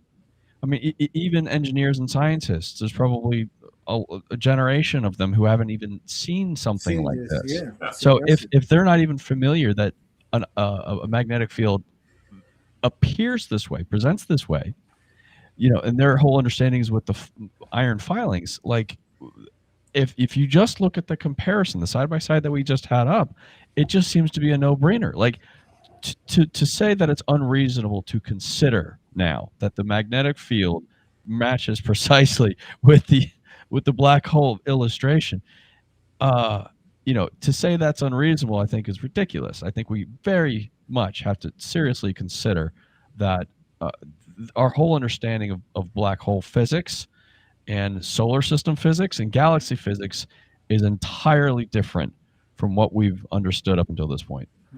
How long have we been able to look at it like this? A few decades, maybe. Okay. Not really. Considering most of the science is hundreds of years old. When they're talking about gravity and the math and everything they do, it's extremely recent. It's since I've been in school, my early 60s now, but they didn't have anything like this when I was in school. Yeah. Oh, look here. I'm adjusting the camera angle.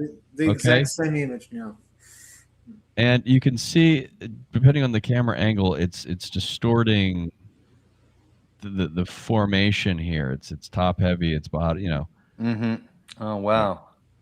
That was just it rolling away because it was uneven. Still look cool as shit. But you can see here that the double toroid structure seems to disappear in these areas right here because I think I'm tilting the camera forward and back trying to get it in perfect alignment, and then I think I bump it and then it just sort of rolls away. You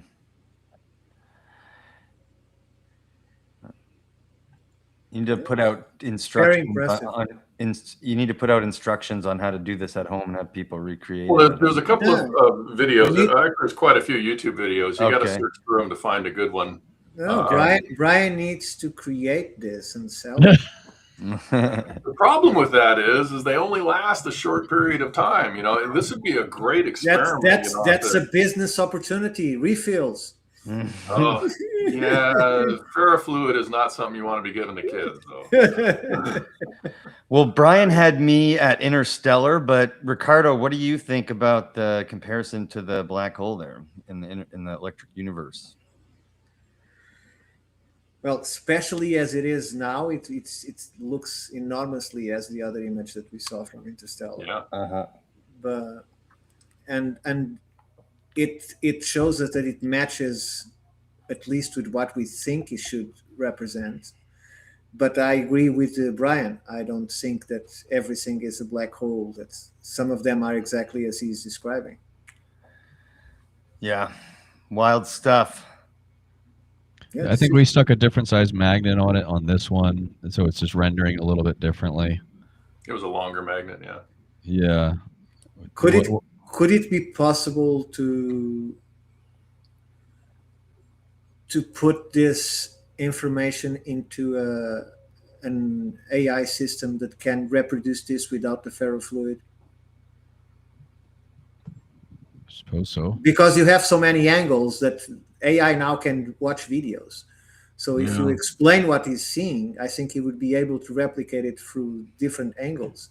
So the inherent difficulty I have, or the crux of the whole problem I have with that is around Einstein's time, true physics was lost. Experimental physics, intuitive understanding of the world around us was lost when the mathematicians took over physics. We don't do physics anymore. We do math that represents physics. Sure. But the problem is, in order to have a good mathematical equation, you have to have all the factors. And we don't have all the information to create all the factors to come out with a good mathematical model. There are things going on that we still don't understand. So until we can find out what's going on by doing these actual things with our hands, by looking at them and you know, creating an inherent understanding within our own minds of what's going on in the universe, we shouldn't be using math to try to explain it. Now, we can use math to try to define it, to try to, you know, the math works great. I mean, we can throw satellites up into space and we can land on comets and we can do all this stuff because we know the math. But we need to know the inherent properties of what's going on. You can't just... Yeah, what you're saying is there's a difference between understanding and being able to describe it. So, and what we do mostly is we describe it, we don't yet understand it, but we can describe it and reproduce it mathematically because we know how to describe it. Okay, now that's where I got to put a caveat. We're not necessarily understanding it. We can define it, and we can define its properties without ever understanding what it is. Electricity. Simple electricity, a battery that runs through a light bulb that you know, we all did in school for basic DC. You run it through a flashlight bulb back into the battery, and it's the energy running through there that creates the heat and the little filament in the light bulb and creates light from that. Sure. You put a copper and iron on a potato and you light a lamp. Yeah.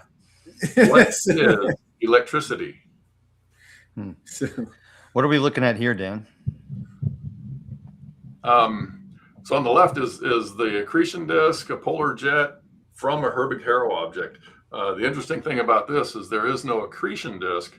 They think a Herbig-Haro object is a planetary, like a birthplace of a sun, and around it is going to be this accretion disk that's being pulled in, and planets are being created out of this accretion disk. It does have a disk there, and the disk is spinning along with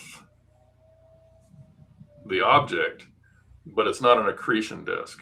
But that's where you get the disk and the polar jets. So it would be plasma, though, right? It wouldn't be terrestrial, like rocky material. It's essentially the plasma that is taking the shape of this magnetic field, which happens to have a disk. Huh. Is that right, Dan?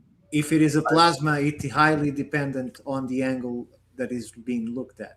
Well, okay. As you just shown. The problem is, I think this is a magnetic field in and of itself. Plasma is what it's interacting with, and that's why we see it in certain glow mode. Is is the plasma that it's interacting with. And most of the stuff out in space is in the form of plasma. Plasma is just the fourth state of matter. And there's something else that we just started teaching in schools, that plasma is actually another state of matter. Anything can be a plasma. Yeah, so just remember here, though, what we're talking, this is really complicated stuff here. What we're talking about is a plasmoid, which is plasma sort of captured into the magnetic field, or a magnetic field. It's that the plasmoid, plasma in a magnetic field. And my point, I brought these two photos up because what we see on the right is an artist's representation of a black hole with an accretion disk and these astrophysical jets that are shooting out the top and bottom. Now, just fundamentally, right off the bat, I'm seeing a lot of similarities here between what they say a black hole looks like and what a Herbig-Haro object is. Okay, now if they're classifying, this is on Wikipedia, if they're classifying Herbig-Haro objects as plasmoids, is it so unreasonable to think that a black hole, which looks an awfully lot like it, is the same electromagnetic phenomenon, or is it something else entirely? And if it is something else entirely, why would you have two giant celestial objects that operate the same damn way, having completely different physical properties and physics involved? That doesn't make any sense to me. You shouldn't have.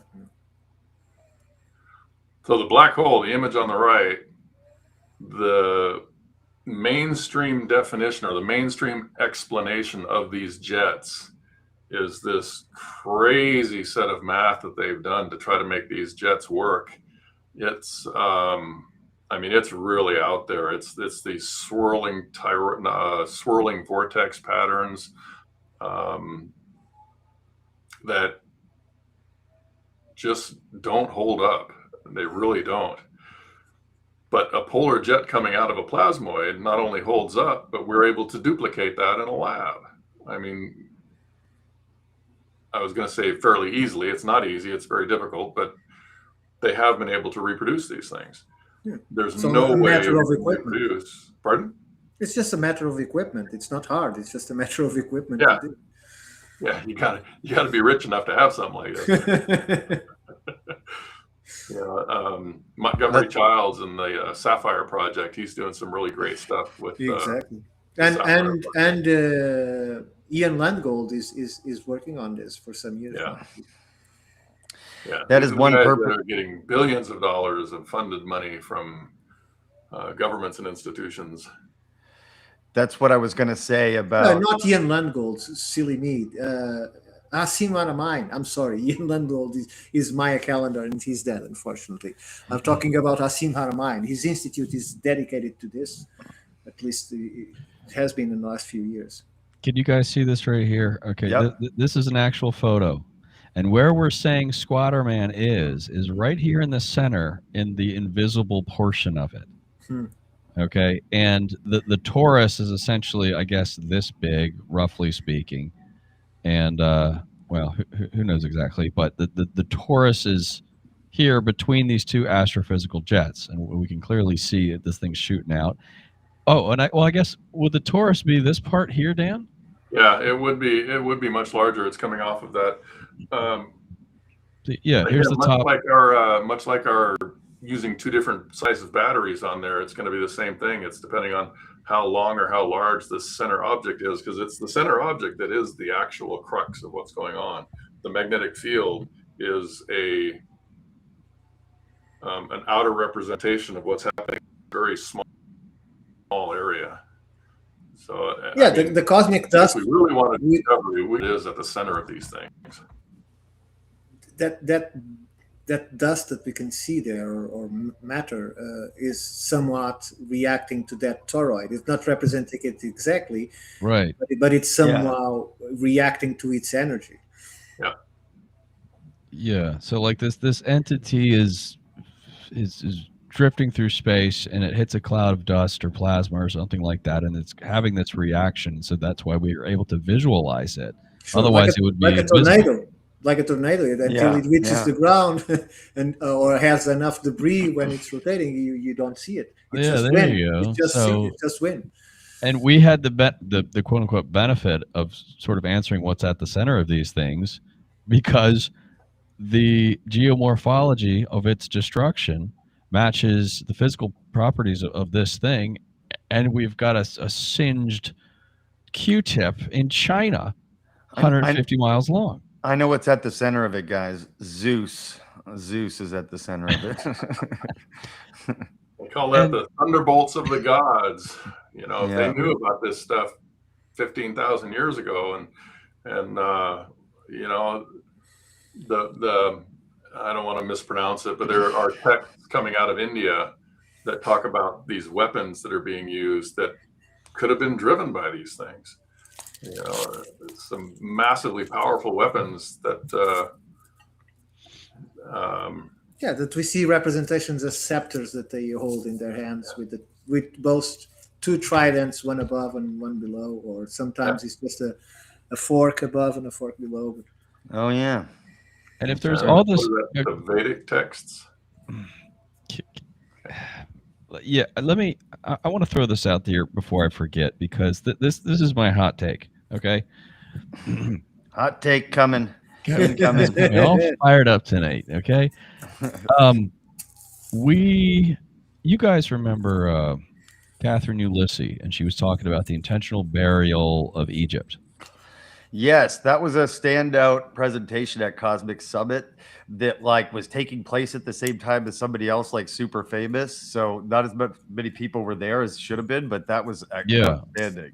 Well, I remember watching part of her stuff. I wasn't out taking photographs, but so we have the intentional burial of Egypt. We have Göbekli Tepe, intentionally buried. Then we have Darren Kuyu.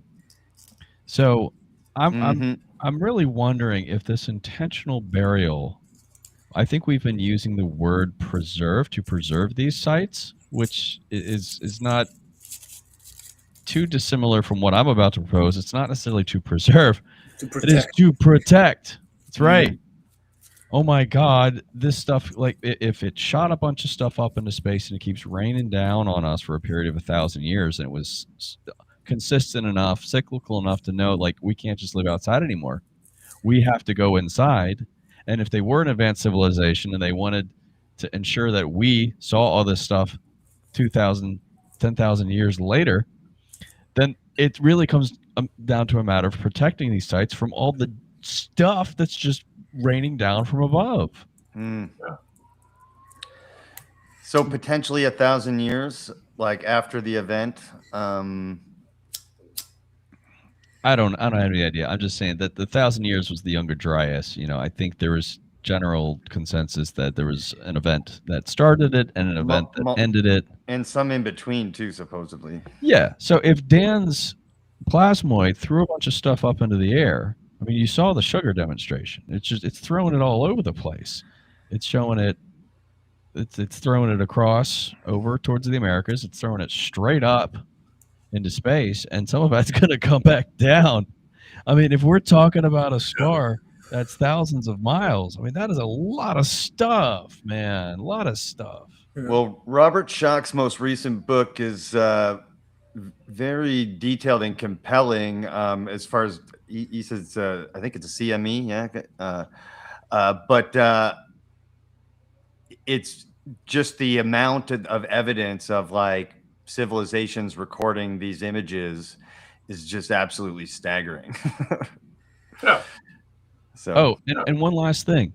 The Squatter Man is one of a dozen different petroglyphs that Anthony Peratt, the plasma physicist, was able to relate to his plasma lab experience. So Squatter Man just being one of them.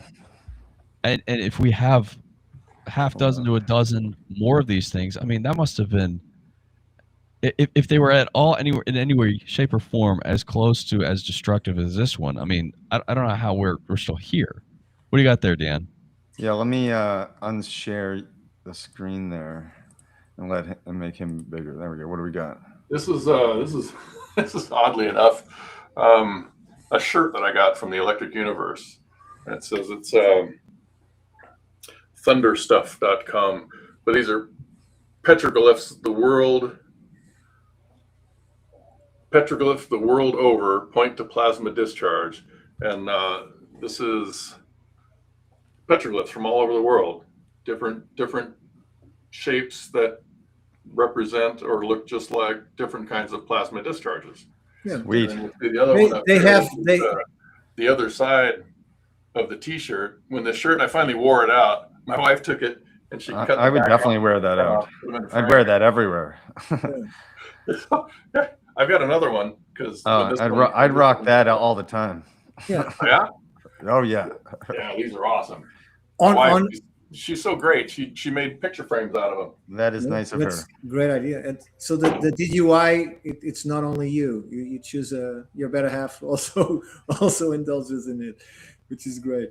Yeah, what I was going to say is that on the video from the Thunderbolts project, you'll see all of those that they identified on screen, so that they dedicated a good chunk of the video showing those and correlate him on how they think they represent. I want to talk to those guys. That's a YouTube channel? It's a YouTube channel. Yeah, man. It's not easy to get them, but the founder is still alive, but in poor health, so is no longer publicly accessible.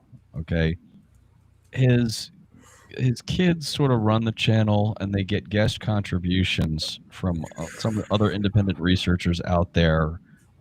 None of them seem easily accessible. I've tried reaching out to them. I've had limited success. So, but the Thunderbolt channel itself is still going. Somehow they managed. They produce a lot of things in voiceover with really interesting visual images. So the quality of the productions is quite high. Although I think it does require, an advanced level of understanding of these concepts to really have any appreciation watching these things. So I've been telling Dan, I said, get it, you can do a little better job here giving the 101 versions, because I think their videos are more tailored toward the advanced user. And it takes a while to get into it. They have a magnificent one, about an hour and 20 minutes, just on Mars alone. Yes. And it blew my mind. I'm like, I got to include some of this stuff. But yes, Thunderbolts project, they're still putting out great videos. I don't know how easily accessible they are, though, personally. Well, they need to put on some more conferences. So if anybody out there from the Electric Universe and Thunderbolts is listening to me, bring on the conferences, because dude, it's really, we got to get George Howard to introduce more of this stuff in here. He's already got Robert Schock, who's introduced this stuff, but we throw a Dan Sutton in there. We throw in a couple of these other guys out there who are making some stuff. Like Electric Universe is destructive. If we're talking about catastrophism, I mean, this is an entire wing that no one even knows about. George Howard, I'm going to make a clip about this right now. George Howard, let's get Dan Sutton presenting at Cosmic Summit 2026.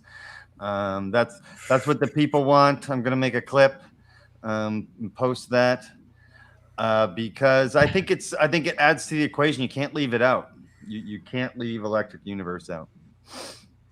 No, it's much easier to explain what we think we know today if we include the Electric Universe instead of excluding it. Because if we exclude it, a lot of things have no reasonable explanation.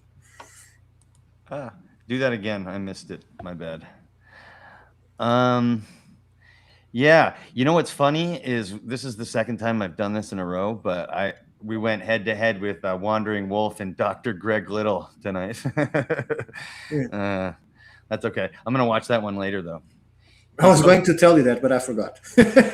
He's supposed to be coming on my show, hopefully. Shout out Dr. Greg Little in a month or so. Actually, in like a couple weeks to talk about the new encyclopedia. But somebody shared screen and I missed it. Do you want to share it again? Yeah, I was trying to do it, but I had it on full screen and it didn't like that. So I'm going to try that again.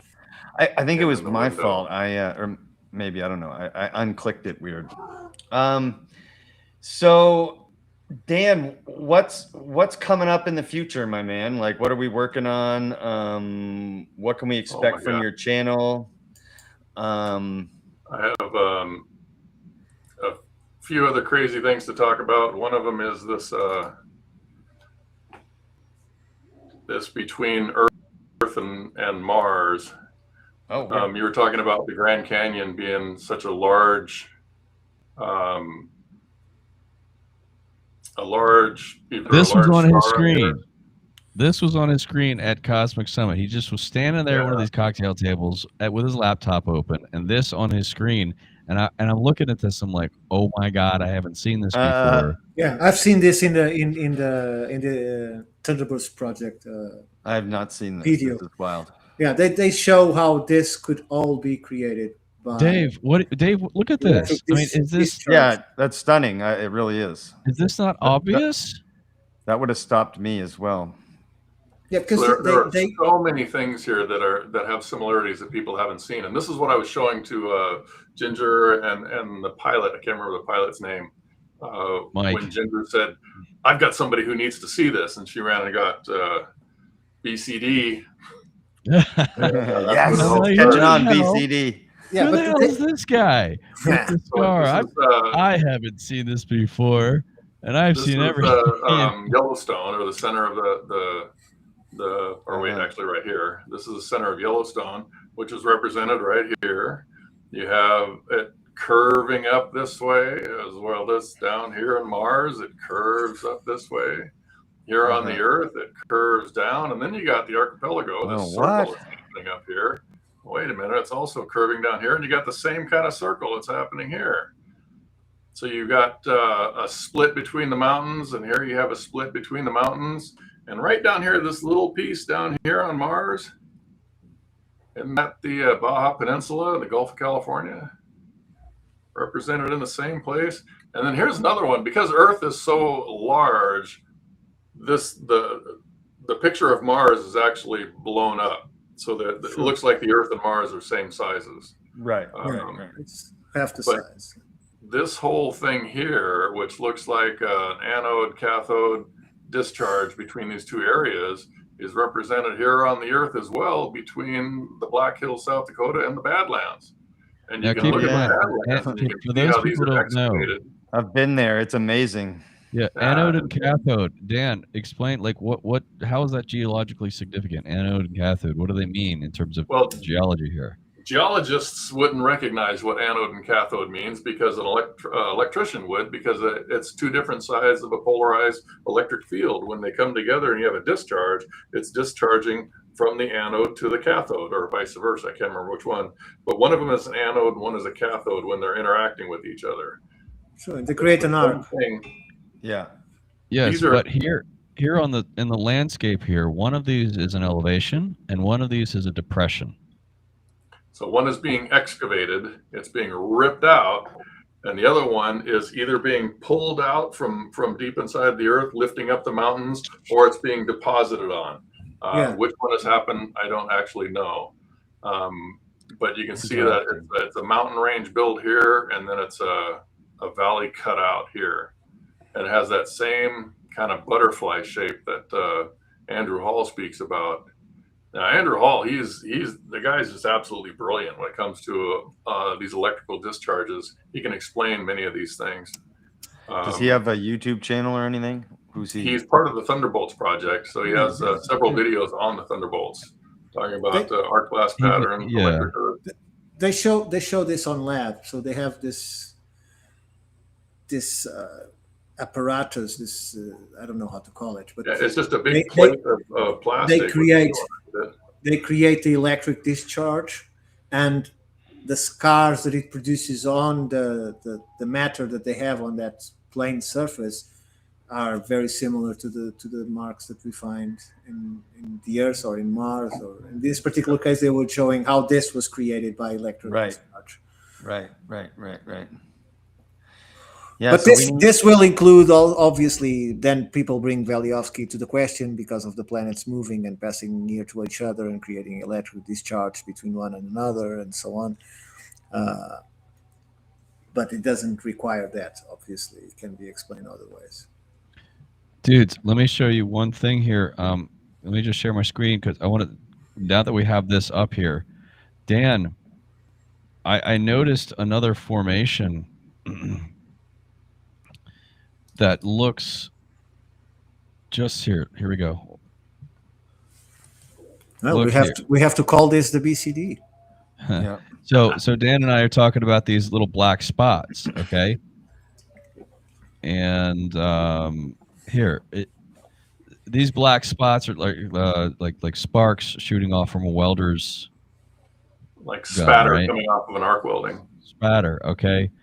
And if we zoom into one of these, which we'll do here in just a second. Yeah, if we zoom into one of these, Dan, is that not, shoot, let me just bring it back here. But if you can see the whole thing here, aren't we seeing the same formation? It's kind of coming up here, and then it's going down this way. Oh, interesting aspect. I think that might have been a coincidence because I think that that was a mountain building underneath it that was hit with something on top. So I see what you're saying. The crooked smile. The crooked smile, right? With the large bulbous thing here in the middle. Maybe it is just coincidence, but I saw that. I'm like, there must be something to it. Cool. That one might have been coincidence because the center point that is an impact from that falling piece of spatter, and it just happened to hit on a mountain range that's doing that. Oh, okay. Yeah, if we zoom out, I can show you how that mountain range is part of a bigger design. Right. Got it. That's interesting catch, though. Good catch. That's the dangers of the electric universe. It's so compelling that we tend to explain everything through it. Now I'm seeing things. Oh man. Oh, my wife's like that too. We'll be looking at something, and we were in Hawaii, and we're looking out over this valley in Hawaii, and she looks over there and says, "That's an arc blast pattern on those mountains over there." I said, "Oh, we're in Hawaii. They shouldn't be any over." That is. So then I started looking at Hawaii on Google Earth, and they're all over the place. She was right. Your wife sounds cool. Figured out and I didn't. Yeah. Your wife sounds cool. We're going on about 2 hours and 11 minutes, so let's start wrapping her up. Dan, what can we expect from the channel coming up? Well, I have to figure out how to do this stuff. I'm working on it. Brian's been helping me a lot, putting together this little space that I have here, which is kind of cool. If you could see what I'm looking at, you'd really crack up laughing because I'm in the middle of my my hobby room, storage room. Yeah, I just got a little nook in the corner here. And you're getting all set up on social media and everything? Yeah, Brian's helped me a lot with that. Getting set up on social media, got an X account, got a website, SuttonCicatrix.com. Going to be putting some stuff on there, but right now it just directs you to my web channel or YouTube channel. At Sutton Cicatrix. Yeah. Oh, by the way, I've been wanting to ask you since the beginning of the show, why did you choose Cicatrix? Great story. I wanted to ask too, actually. Because let me just say what I'm asking. Because in Portuguese, is cicatriz what we call here scar? It's the same word as cicatriz. You just put an X on the end. So I'm curious, you got it from Latin, or where did it come? It is Latin. It is Latin for scar. Okay. And I called this thing forever the scar, because I just didn't know what else to call it. I mean, it's a giant scar. This thing hit the earth and it shot out the Taklamakan Desert.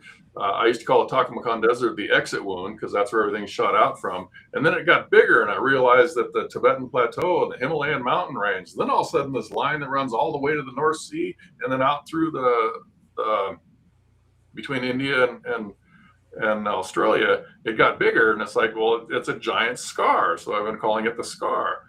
And I got the scar from a Jeopardy show. We were watching Jeopardy, and one of the questions was, it's just Latin fancy word for scar. And the answer was cicatrix. I'm like, what?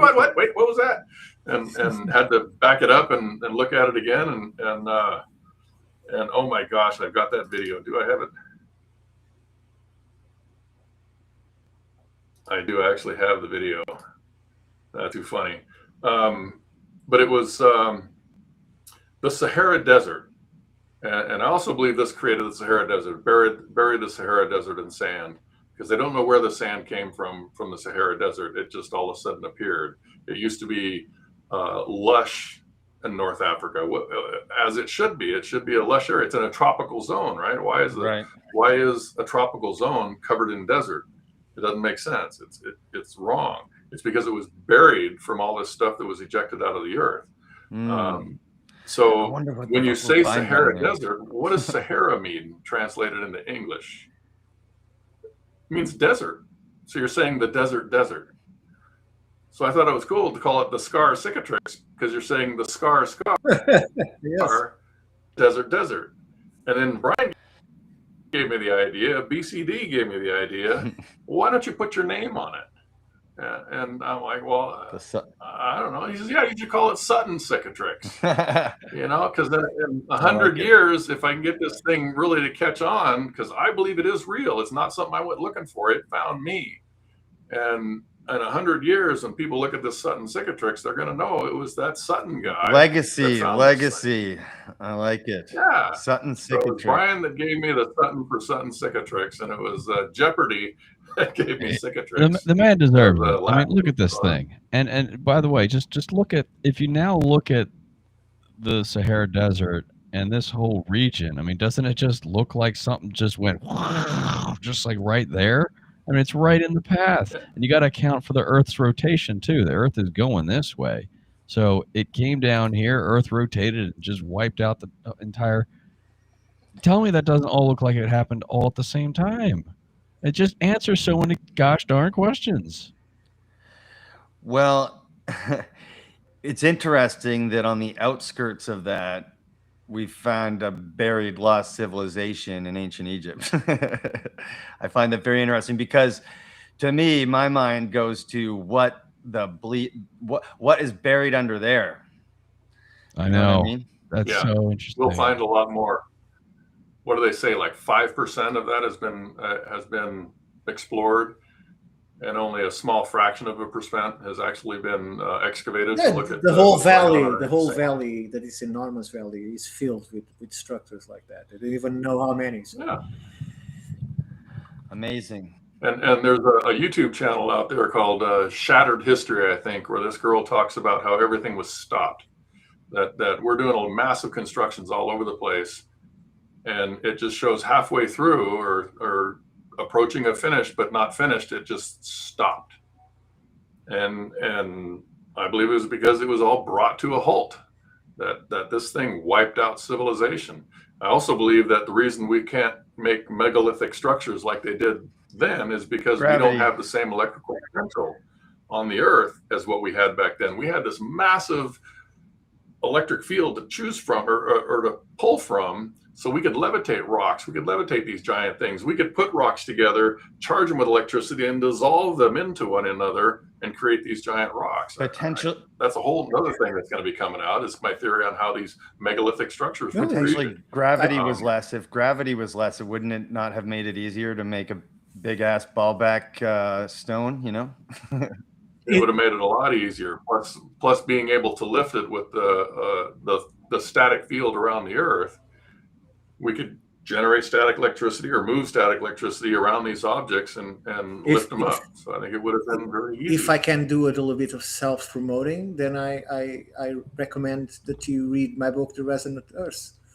It might bring some light into what you're talking. The Resonant Earth? Yeah, available now on I got it back there, but it's available now on Amazon. I can send you the PDF if you don't want to buy it. It's fine. I can send you the PDF of the book. I'm gonna hit a little bit great. I would love that. I outro appreciate music it. here as we check that start out, winding out. Yeah, a lot of stuff coming out. I'm really hoping to get my YouTube channel going, getting some of these things moving forward. There's something I call a snap, something I call river cuts that I want to get out there. Rivers cutting through mountain ranges. Rivers don't flow uphill. How did all this happen? They're electric scars. And so there's a lot of stuff out there that we'll look forward to it. Coming here. Ricardo, plug yourself, my friends. I'll do it, but I'll let you do it. Okay, so you can find me at X on Ricardo Calvario 1. You can find me on YouTube as History, Myths, and Legends. That is my personal channel. You can find me on The Shaman and the Philosopher, where I present with Jason, or Shaman711 _. I also recommend the sister podcast of the Institute, along with The Shaman and the Philosopher. There is The Universe Unveiled. And my books, The Resonant Earth and Stardust. And thank you for inviting me, Dave. It was You're welcome. wonderful talking to Brian again, and meeting Dan Sutton was wonderful. Thank you very much. And thank you for joining the show, because I really think you added a lot of value.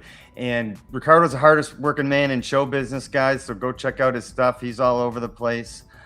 Brian, what's going on, man? What's coming up? Yeah, I actually got a video of Dan and I talking more about the Valles Marineris Earth-Mars comparison. That'll be coming up in the future. But I'm going to be ramping up production. I'm going to be going hard on Mars, hard in the paint on Mars. Mars Disclosure.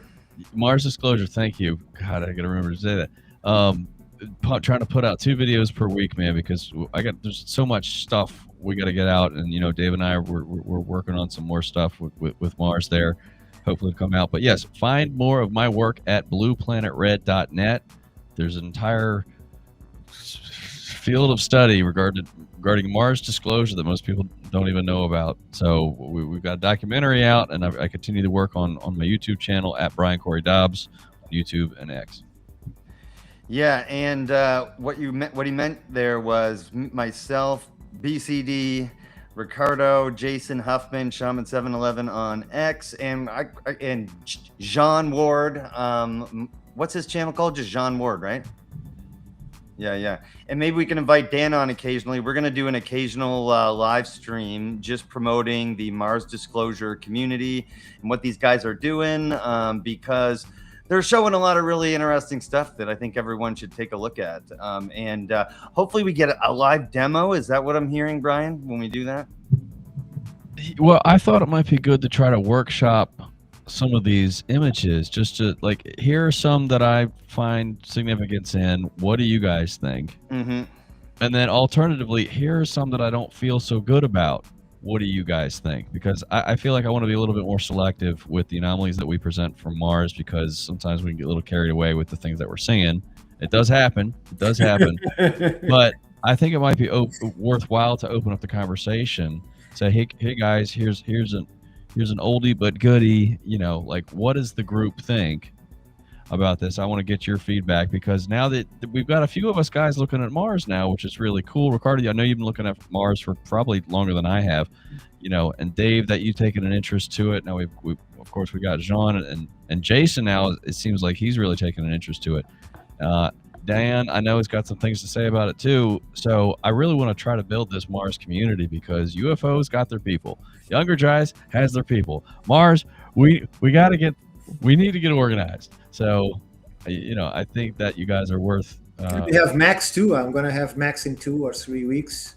There you go, Max too. Yeah, talk to him. Anyway, so thanks a lot, Dave, for inviting me on the show. Yeah, thank you guys so much. It's my honor to talk to you guys tonight. SuttonPsychiatrics.com will take you right to his YouTube channel.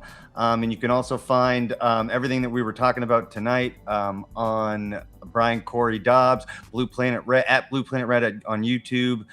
It's like the first video that's available. It's doing really well too. It's got a bunch of views, so congratulations on that. I know, man. Dan Sutton, 2026. Let's go. Where's George Howard? George Howard, bring it on. Looking at you, buddy. Mars Disclosure community. Let's go. I'm tagging him in this for sure. All right. I did what I could, man. George, you got to take it the rest of the way, buddy. We got to get this going here, because Dan's got receipts. Y'all. I'm just telling it like it is. I wouldn't be going to bat for him this hard if he didn't have the receipts. So, anyway. And you spent a good 6 months going over them with him. So,